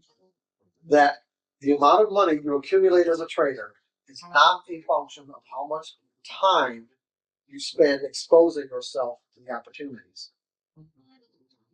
as most people think that it is. Now, the more opportunities I expose myself to, it would make sense that the more money I should be able to accumulate. And I'm saying that is expressly not the case. The amount of money you accumulate is a function of your state of mind while you're trading. If you're in the most conducive state of mind to be making money, you will make and keep more money whether you traded 5 minutes a day or 5 hours a day, if you can stay focused in the most appropriate state of mind. And so the whole idea is that if you're not in the most appropriate state of mind, then again, double true. It's like putting money in the bank. And that's basically what I meant yesterday. But let's look at the state of mind. What time is it, by the way? 40. 40? Okay, but let's look at the state of mind that each one of these beliefs produce. The people who believe that free money didn't exist and walked around that particular person, you could say that there are varying degrees of discomfort based on how crazy they thought the person was. The crazier they thought the person was, the greater the degree of discomfort.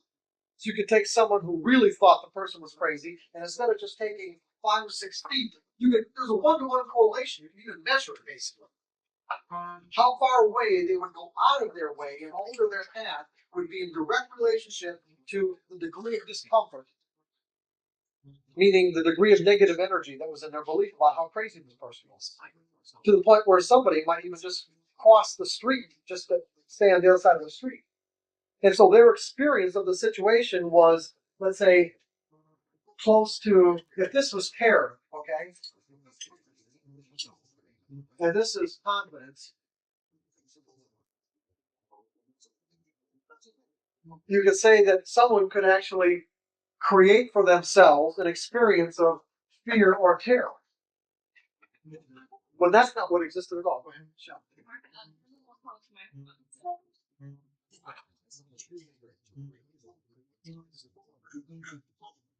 Now, what we were talking about before we went on break, was that we were talking about various states of mind and how whatever beliefs we're operating out of in any given moment will basically control or determine what state of mind that we're in.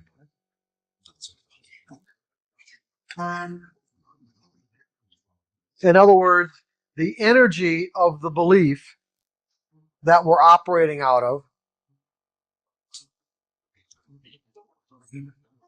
will correspond with the state of mind that we experience. So, for an example, the people that decided, based on their belief that free money didn't exist, that the person had to be crazy. And what does it mean to interact with a crazy person? Well, who knows? But if anything, at the very least, it could be threatening or dangerous. And therefore, once it was decided, based on that kind of thought pattern that I just went through, that it was threatening or dangerous, they experienced a state of mind that corresponded exactly with what they believed.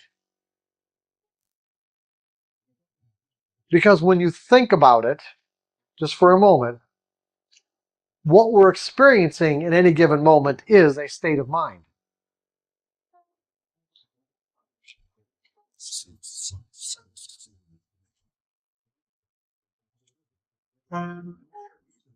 Are we not? That's what's real. What's real in any given moment is our state of mind. What we're going to find is that the beliefs that may have tapped us into any particular state of mind may not have any relevancy whatsoever to the actual conditions that existed in that moment from the environment's perspective. So you've got one person or a number of people who thought he was crazy, and therefore their experiences of the situation were, if this is neutral right here, we're on this side, on the negative side, varying degrees of a negative state of mind. And as a result of feeling that negative energy, they reinforce their belief. Whereas the guy who operated out of the what if question and decided to try the experience out and ended up with $10, what did he experience? Excitement. And excited to the point where he wanted to share that excitement with everyone he knew. And therefore would go and, people that he knew that he'd encounter, he'd say, hey, you won't believe what happened to me today.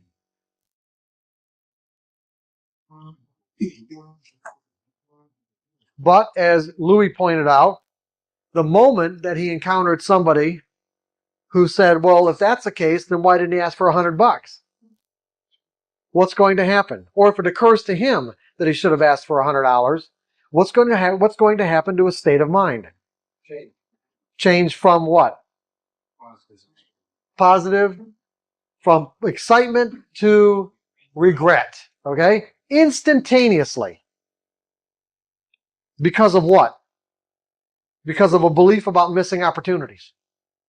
Right? What if you didn't have a belief about missing opportunities?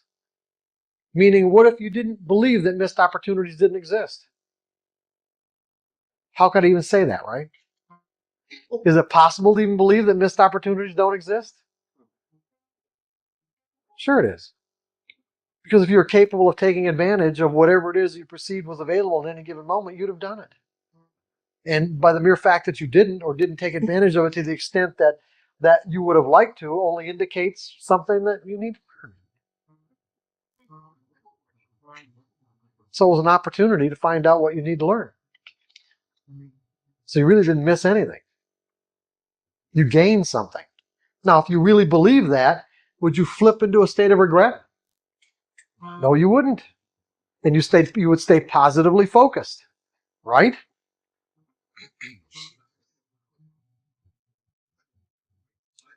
And then ready for the next. And ready for the next opportunity. And ready to do better.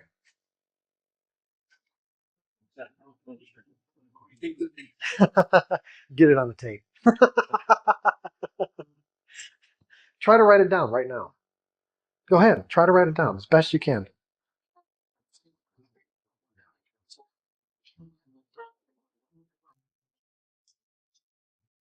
I'll repeat it for you later, but I want you to try to write it down.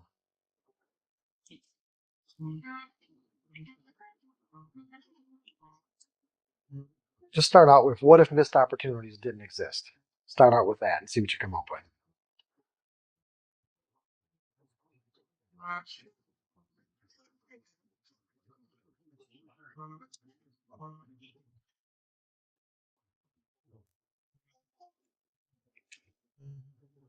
So does everyone understand the dynamics involved? Are we getting there about the nature of beliefs? And see, when you think about it, I'll go back to the very beginning when we started this. This whole idea, free money exists, free money doesn't exist, it's an abstract concept when you think about it. It's these letters, these symbols that form into a word, that form into a concept that in essence become a reality. Whether it corresponds with what's actually available from the environment's perspective may or may not correspond at all, is what I'm saying. But the point is that just that concept, this energized structure inside of our minds, caused them to experience something that was completely 180 degrees contradictory, or 180 degrees different than what was available. And yet we would walk away from the experience thoroughly believing that what we experienced was the true reality of the situation. And would argue that. And would defend it.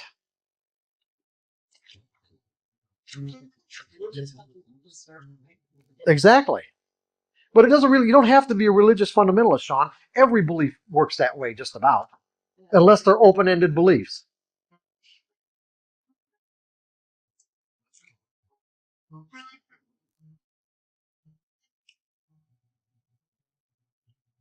So I'm going to give you another example that ties all this together by also bringing how fear causes us to narrow our focus of attention on the object of our fear.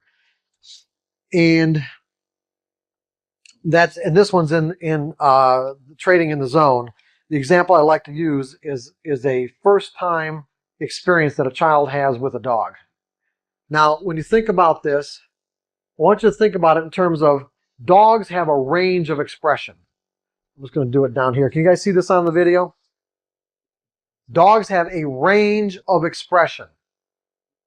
And it's not infinite, is it? Do dogs have an infinite range of expression, ways they can express themselves?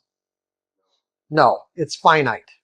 So we can say that this line could represent all the different characteristics and properties of the way dogs can behave. And we can even divide this up into positively charged ways and negatively charged ways. Meaning dogs can be friendly, dogs can be loyal, dogs can be loving, dogs can be playful, but dogs can be mean and nasty and dangerous, right? All these things from the positive end to the negative end and back again. This line now represents all the distinctions that we can make about the nature and characteristics of dogs. Before a child has this first-time experience with a dog, dogs don't exist. Are you with? How could they exist? You can't know about something you haven't experienced yet. Okay? So in the child's mind, let's say this is a little toddler. In the child's mind, dogs don't exist. and the child now has a first-time encounter with a dog. In other words, remember, the environment can express itself in an infinite combination of ways. The child encounters a dog for the first time. It just so happens this particular dog is having a bad day, mean and nasty, whatever, but the child gets bit, and gets bit pretty bad. It turned out to be a really bad situation.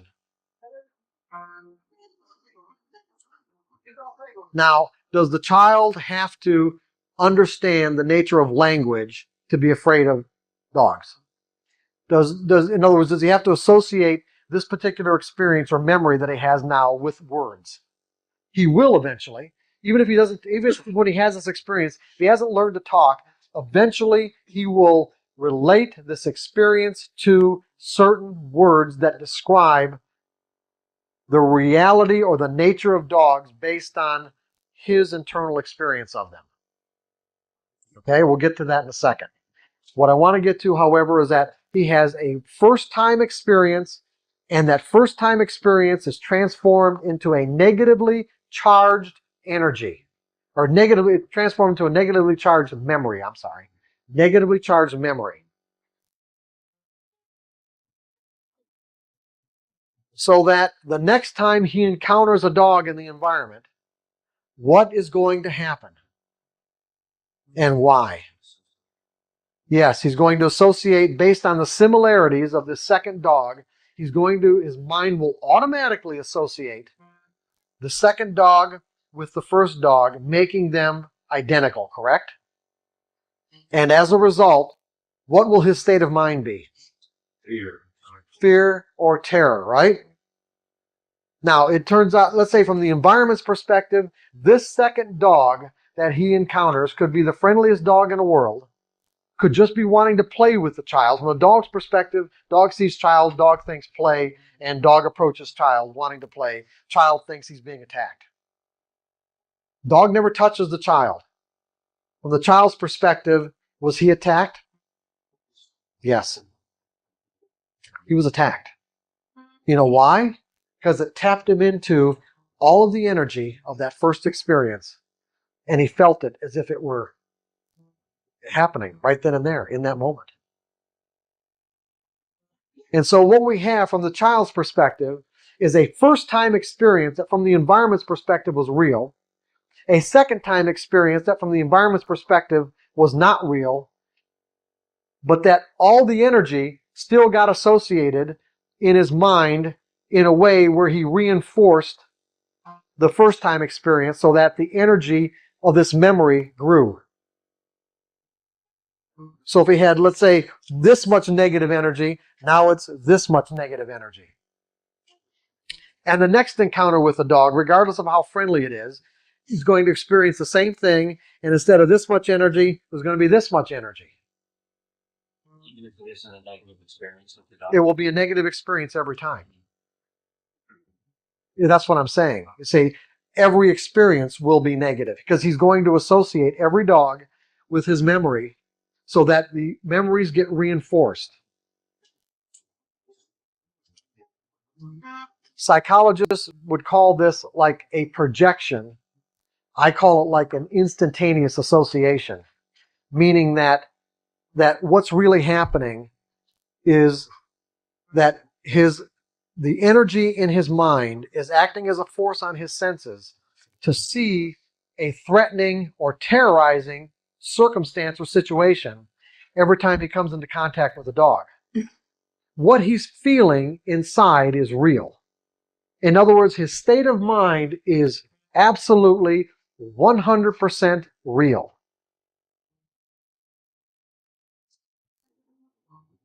How he got into that state of mind is not.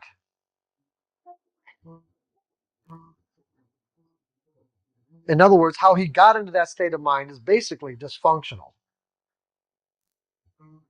Because what happens is that he is making an instantaneous, like I said, psychologists will call this projection. He's projecting his internal energy onto that dog. Let's say this is the 5th or 6th encounter of him seeing a dog.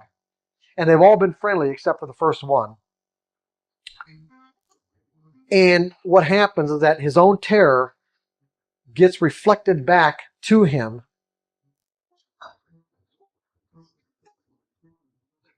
And how do I want to say this? I'll say this differently. What's that? What? Yes, and but we haven't talked about the actual concept yet. I'm just getting, going from the memory itself. But what happens is that because the dog is in his field of awareness, and because he's experiencing the terror, he will project that terror onto that dog, saying that it's that dog that's making me feel this way. Okay, you guys with me on that? It is that dog that's making me feel this way. That particular dog isn't doing anything to him. Nothing at all. There was no possible way you could convince the child otherwise. As a matter of fact, trying to convince the child otherwise only does what? Enforces it and really frustrates them, right? Because what you're really doing is in essence, you would be, from the child's perspective, not honoring his fear, not supporting it, and trying to invalidate it in a way where he just wouldn't be able to even remotely understand. Because the state of mind he's in is real.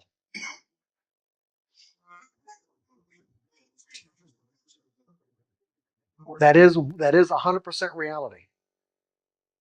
You can't deny our state of mind. You can't deny your state of mind. You can't deny someone else's state of mind. It doesn't make any difference what you might say. If we're confident, we're confident. If we're fearful, we're fearful. That is the truth. How we got into that state of mind, meaning whatever belief or memory that flipped us into that state of mind, may not be the truth at all relative to what the environment was offering. After the first incident of agreement. Right, after the first incident, right? Yes, exactly. Because what happens is that as this experience gets reinforced, as this memory gets reinforced, his senses become particularly attuned to picking up the sights and sounds of dogs that otherwise wouldn't even exist in his field of awareness. So you can imagine a situation where he walks on his front porch, there's kids in the park playing across the street, his friends. That's an opportunity. He desires to be with his friends and to play with them and to have fun, right? He walks out on the porch, and off in the distance he hears a dog bark. What's he going to do? And go back in the house, right? This is something that he would have been oblivious to if it weren't for the fact that fear causes us to narrow our focus of attention onto the object of our fear so that we create the very experience we're trying to avoid. So in this case, he's trying to avoid dogs because he believes that they're inherently dangerous. And what does he do? He created an experience of fear where it otherwise wouldn't even exist. The dog could have been 2 blocks away, 3 blocks away. It wouldn't have made any difference. And yet, from his perspective, this is a real experience. A valid and real experience. So what he ends up, when he gets to the point, when he gets old enough, where he's taught these words and concepts, he will, let's put it this way. No, let me do it this way. He could very well create a belief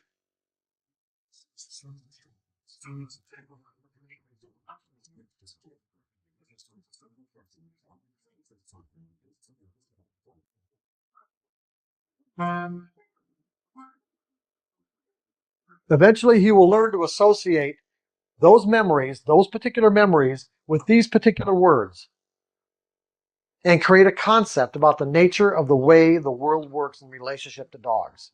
This is called a belief, and it is structured energy. It is an abstract concept by itself, but once all the energy from his memories, this is really important. Now, you need to get this. This is critically important. Once all the energy from his memories get attached to these words become reality.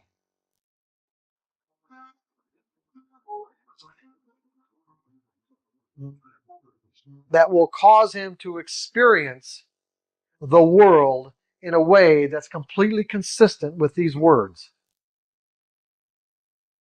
So that every time a dog comes into his field of awareness, he will experience the energy, the extreme negative energy that's in this concept.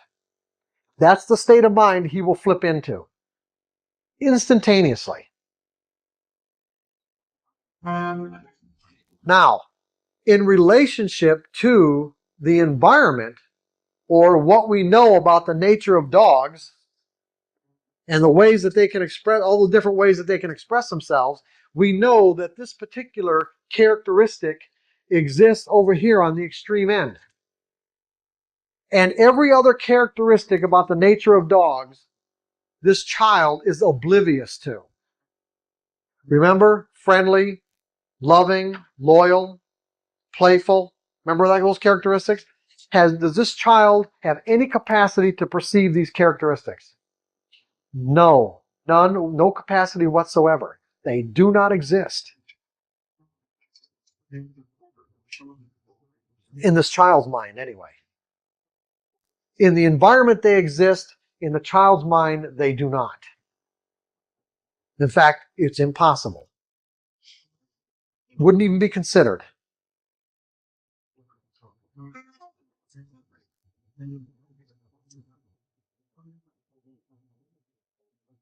Can you think of a situation in which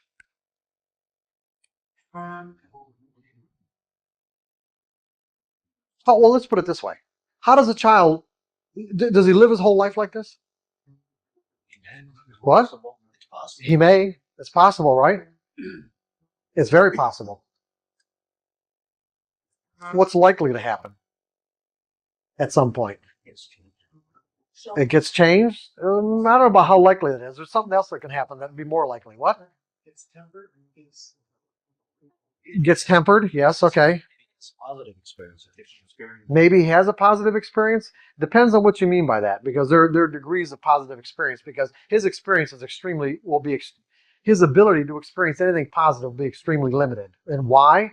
Because remember, every time a dog comes into his field of awareness, it instantaneously taps him into this belief. Right? So how is he going to get out of this closed loop? He doesn't even know it's a closed loop. Remember that. He doesn't know it's a closed loop. You can tell him that all dogs aren't dangerous, and he will not believe you.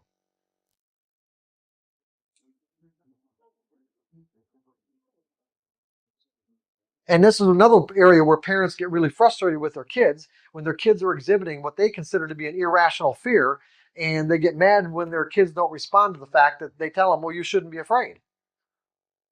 All they do is get madder. Go ahead. Would it be likely that if a child ran into a dog who wasn't dangerous, they would do something to invoke the dog to become dangerous to prove they were right? Well, unlikely, only because they wouldn't be able to interact with the dog. They wouldn't even be able to interact with it.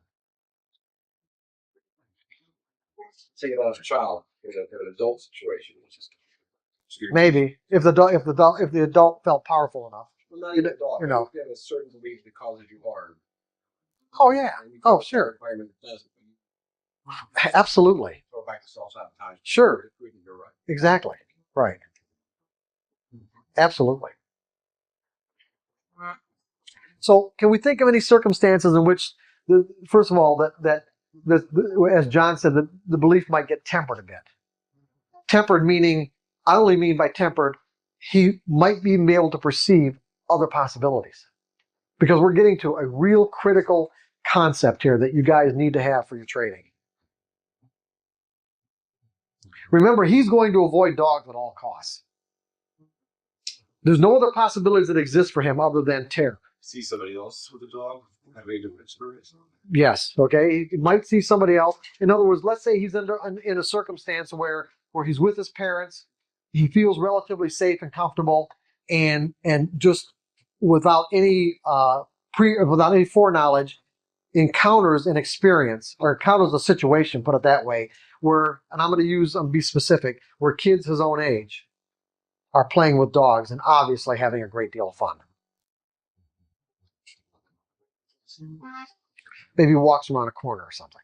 And all of a sudden he's confronted with this scene where kids, maybe 2 or 3 other kids, maybe kids that he even knows, his own age, that are playing with dogs and having a great time. Now, the dynamics. Based on what we've learned so far, what happens? First thing that happens. A little energy gets taken out of that belief. That's not the first thing that happens. What? That's still not the first thing that happens. You guys really, now just think of your, no. Well, that's still not the first thing that happens. Come on. Yeah, well, come on, just don't think of this, kid. Think of your own experiences. What happens when you encounter information unanticipated from the environment that completely contradicts what you believe to be true? What happens? Confusion. Confusion. That is a natural state. Confusion is a natural state. That's what happens when we encounter information that conflicts what we believe to be true. We are confused. I don't get it. It doesn't make sense.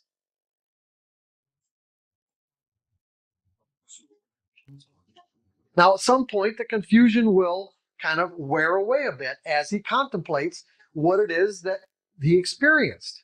And he, at that point, realizes that other possibilities exist beyond the limitations of his belief.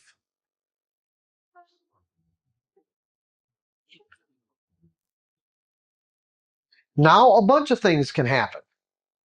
He can, one, decide that he wants to be like the other kids, meaning he wants to be able to play with dogs. He perceives the possibility of friendliness, which was impossible or even non-existent to him before this, virtually non-existent and unperceivable. Now think about the implications of what I just said. Non-existent and unperceivable.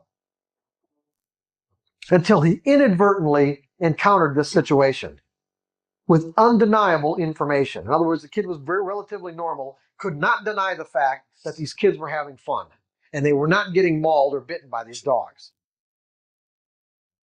Whenever we encounter information that conflicts what we believe to be true, that we find virtually undeniable, we go into a state of confusion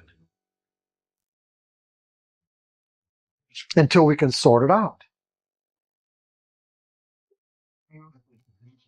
So he realizes that other possibilities exist. Now what? What do I do? I want to be like the other kids. I want to be able to play with dogs. Okay, he makes up his mind in a sense, not to the extent like we talked about with the kind of conviction about what we talked about earlier, but he decides, let's say, I want to be able to play with dogs. Is he able to do it?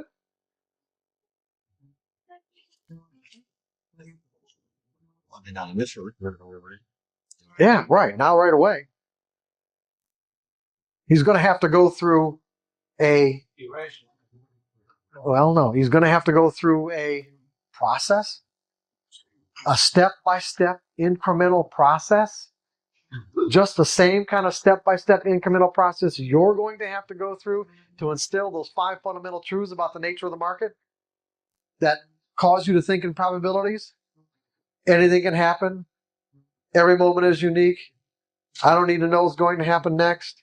I don't to make money. There's a random distribution between wins and losses and any given set of variables to define an edge. I guess it's the same concept of starting off with 100 shares. Yeah, right.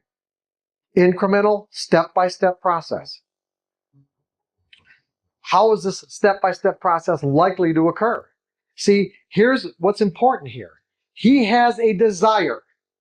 He inadvertently, let's say, acquired a desire that is in direct conflict with what he believes to be true about the nature of reality.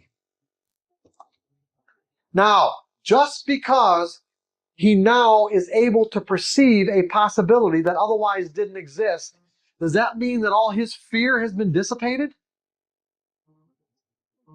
And if his fear has not been dissipated, then what we have is a classic conflict between what he desires and what his other belief about the nature of dogs would argue as being true and real.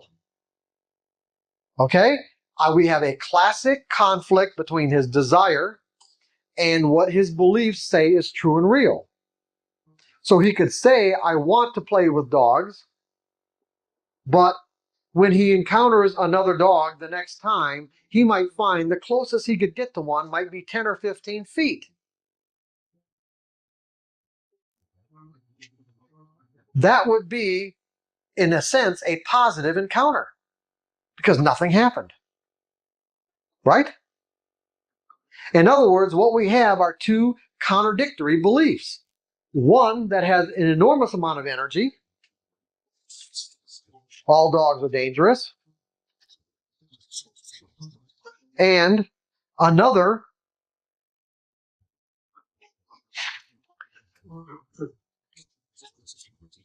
dogs can be friendly and playful. Okay? We have two contradictory beliefs. One has enough energy, enough positive energy, that allows him to perceive the existence of other dogs without running away. That's about it. It allows him to perceive the existence of friendly dogs without running away. That's as far as it goes. But the next time he encounters another dog and nothing happens from a distance, it'll grow a little bit, and this one will come down a little bit. And the next one, this one will come down a little bit, and this one will grow a little bit. Come down, grow, come down, grow, until let's say they're about even. They're gonna get bit by another dog. Yeah, hopefully he won't encounter any other dangerous dogs or unfriendly dogs. But there will come a point at which these are relatively even. And at that point, once his desire, let's say, is 1 degree greater than this particular negative belief, it will allow him to touch a dog, to have a direct, in other words, instead of a distance experience, but have an actual direct experience with a dog, touch it. And if it turns out to be, a positive experience, what'll happen is this belief, all the negative energy in this belief will basically collapse, dissipate, and this belief will go way up in positive energy, and he'll be able to interact with dogs. And at the same time, have the full range of distinctions about what dogs are all about, from positive to negative, from negative to positive. And at some point in his life, maybe he's an adult in his 40s or 50s or whatever, he might run into a situation where he sees some kid who's terrified of dogs, and he'll, in the way he'll describe that, he'll say, I remember when I used to do that way, but he'll say, I grew out of it. Isn't that typically what people say when they transcend the fear, the childhood fear? I grew out of it. In other words, he went through an inadvertent process, meaning he wasn't really conscious of what he was doing. He didn't really know that he was going through a process of collapsing one belief, one concept, and energizing another, more functional. Because in relationship to the nature of dogs and what's possible, was this particular concept, could we say that it was dysfunctional? Is this a dysfunctional concept or not? Well, the process of getting to it after the fact is. Well, no, is this a dysfunctional concept or not? You can see the reason what makes it dysfunctional is this right here. Yeah. That's what makes it dysfunctional, okay? Right. See, we could say dogs can be dangerous, but what makes it dysfunctional is this word. Right.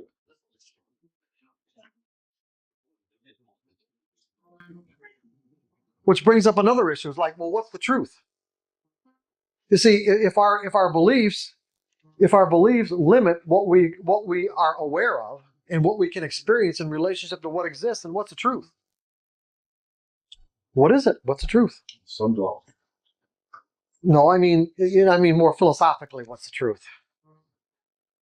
How the external environment interacts with what you believe. Well, close. Yeah. What? Whatever you believe to be true. Well, yeah, everyone believes that what they believe is the truth, but how do we know what the truth is? There's a way of knowing. There's an easy way of knowing. There really is.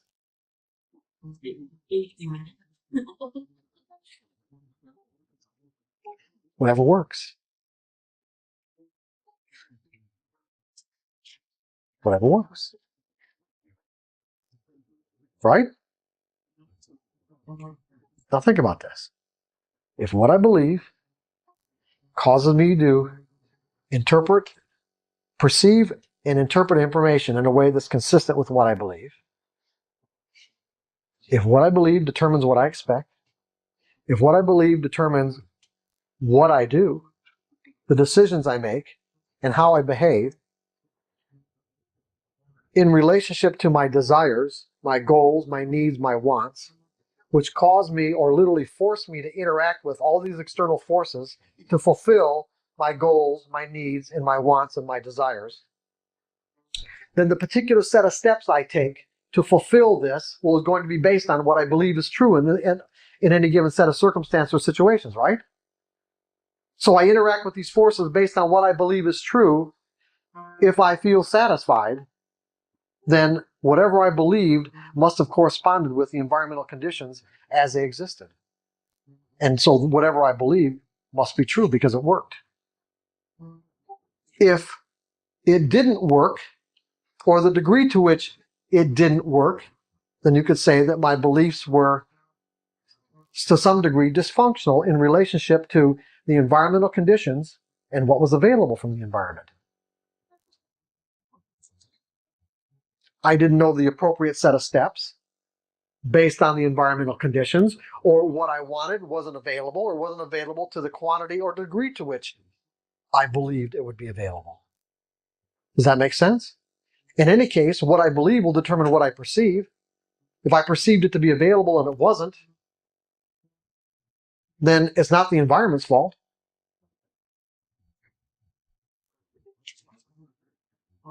You guys with me on this? It's a vicious circle. That's right, exactly. Because everything we do is based on what we believe, and therefore, since we do it and we experience whatever we believe, we reinforce the belief. That's why a trader's very harsh. 2 or 3 trades going to dictate what he does for the next. Could. Go- Absolutely, sure. But you're saying that if you believe works, that's a closed loop. I would think that's performance on it. Well, it doesn't mean your belief's going to continue to work.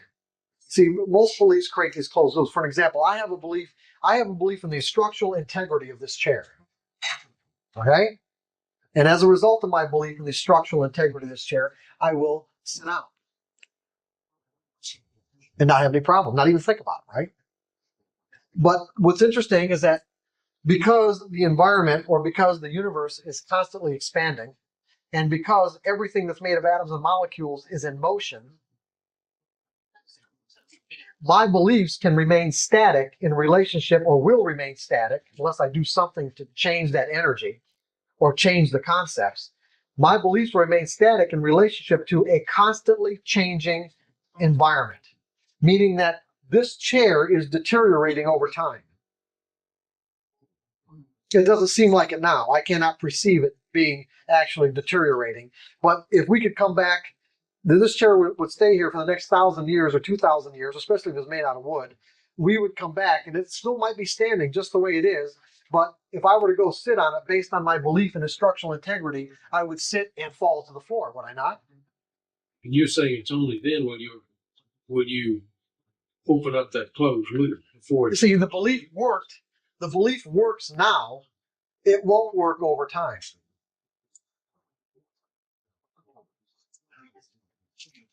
But you're saying there has to be a counter reaction for that belief to have to alter, otherwise it can't. Well, yeah, the counter reaction. Well, we're going to get into the counter reaction. Yeah, it takes energy to move energy.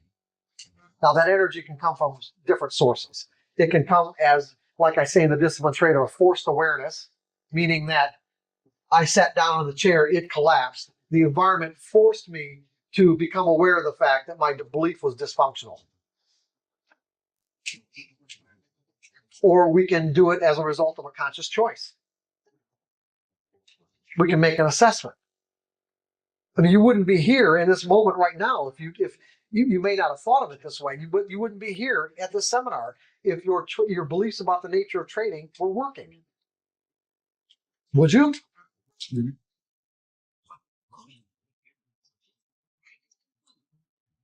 They might be working to some degree, but not be working to the degree to which you are satisfied with.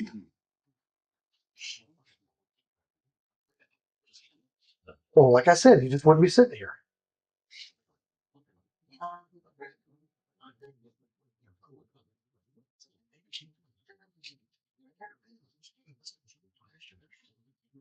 Now, this is the important concept that I wanted you to get out of this, however. Well, there are many, but right now I want you to really pay particular attention to the fact that he had a desire that was in conflict with what he believed to be true.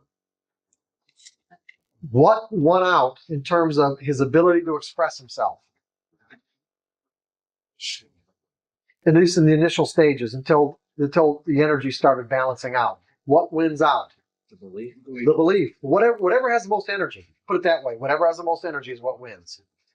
We will express ourselves in a way that's consistent with whatever has the most energy, regardless of what the conflict, in other words, regardless of what you may want. Meaning that it is possible to acquire a desire that is in conflict with what we believe to be true. And we may not even be aware of the belief that's in conflict with our desire. We may not even be aware of it. It may have been something we learned in our childhood. But what we're going to learn in a moment is that it doesn't matter when we learned it. If there's energy in it, it will have the potential to act on our perception and on our behavior, regardless of what our desire is.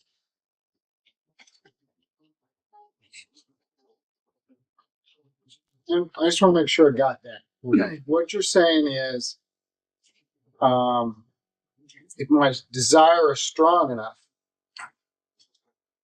it can cause me to look at my belief or take some of the energy out of my belief.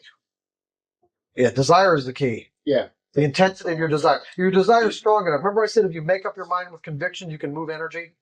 I didn't say it that way earlier this morning. I said you can neutralize the conflicts. Right. That's in essence what I was saying. If you make up your mind with such a strong degree of conviction, you can actually neutralize conflicting beliefs just by merely making up your mind.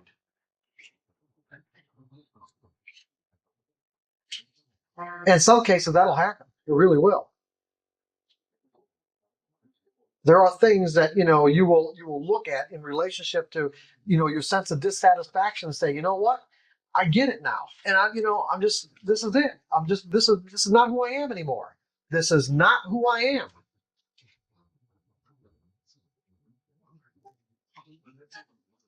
And resolve that from this moment forward, this is who I am. And if it's strong enough, it'll be enough to move that negative energy out, or that energy period, and that other, in what I'm just going to call a dysfunctional belief. Dysfunctional only in the sense that from the environment's perspective, in relationship to what you want, it doesn't work.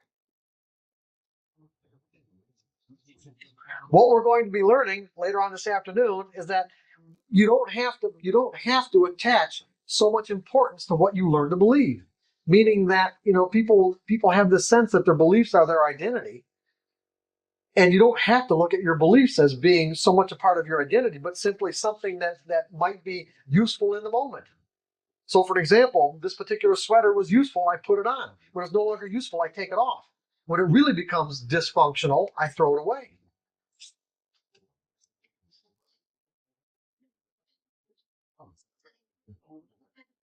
And believe it or not, you can look at your beliefs the same way. You weren't born with any of them. You've inadvertently changed some of them throughout your life.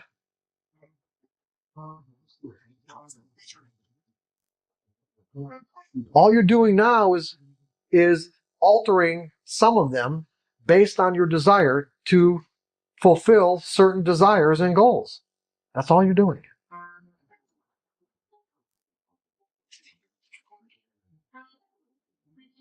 And if you believe it's all right, the process will go a lot easier. If you don't believe it's all right, that's one of the first beliefs you're going to have to work on, is why it isn't all right to change a belief.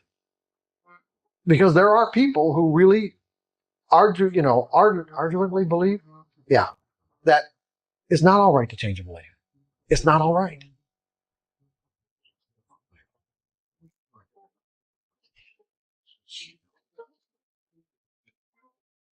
So therefore, that would be the first thing they'd have to work on, is making it all right. Is drawing the energy out of the belief that says it's not.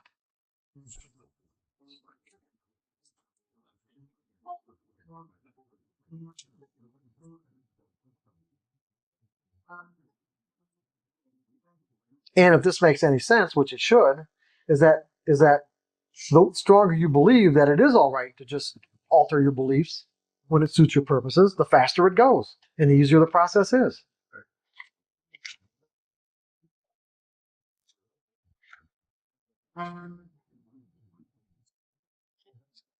Okay, where are we? What time is it? 12. 12? Oh, okay. I know what I got here. Now, and this will finish us up just before lunch too. We got the child, the circumstance in which the child desires to be like the other kids. And so he goes into, let's say, an active process of transformation, but doesn't really understand it in the way that I'm organizing it right now. What about the kid that, let's say, doesn't care about being like the other kids or cares about even playing with dogs? What happens to him? Now, again, I'm going to ask you to answer this question or try to answer it based on your own personal experiences.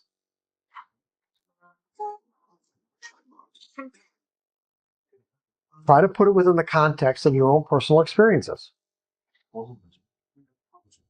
You've got a situation. He has a negatively charged belief about the nature of the way dogs exist. He confronts, inadvertently is confronted with information that contradicts this belief, making it, in essence, not true. Meaning not true in the sense all dogs are not dangerous. The all is the critical active word here. But also at the same time has no desire to interact with dogs.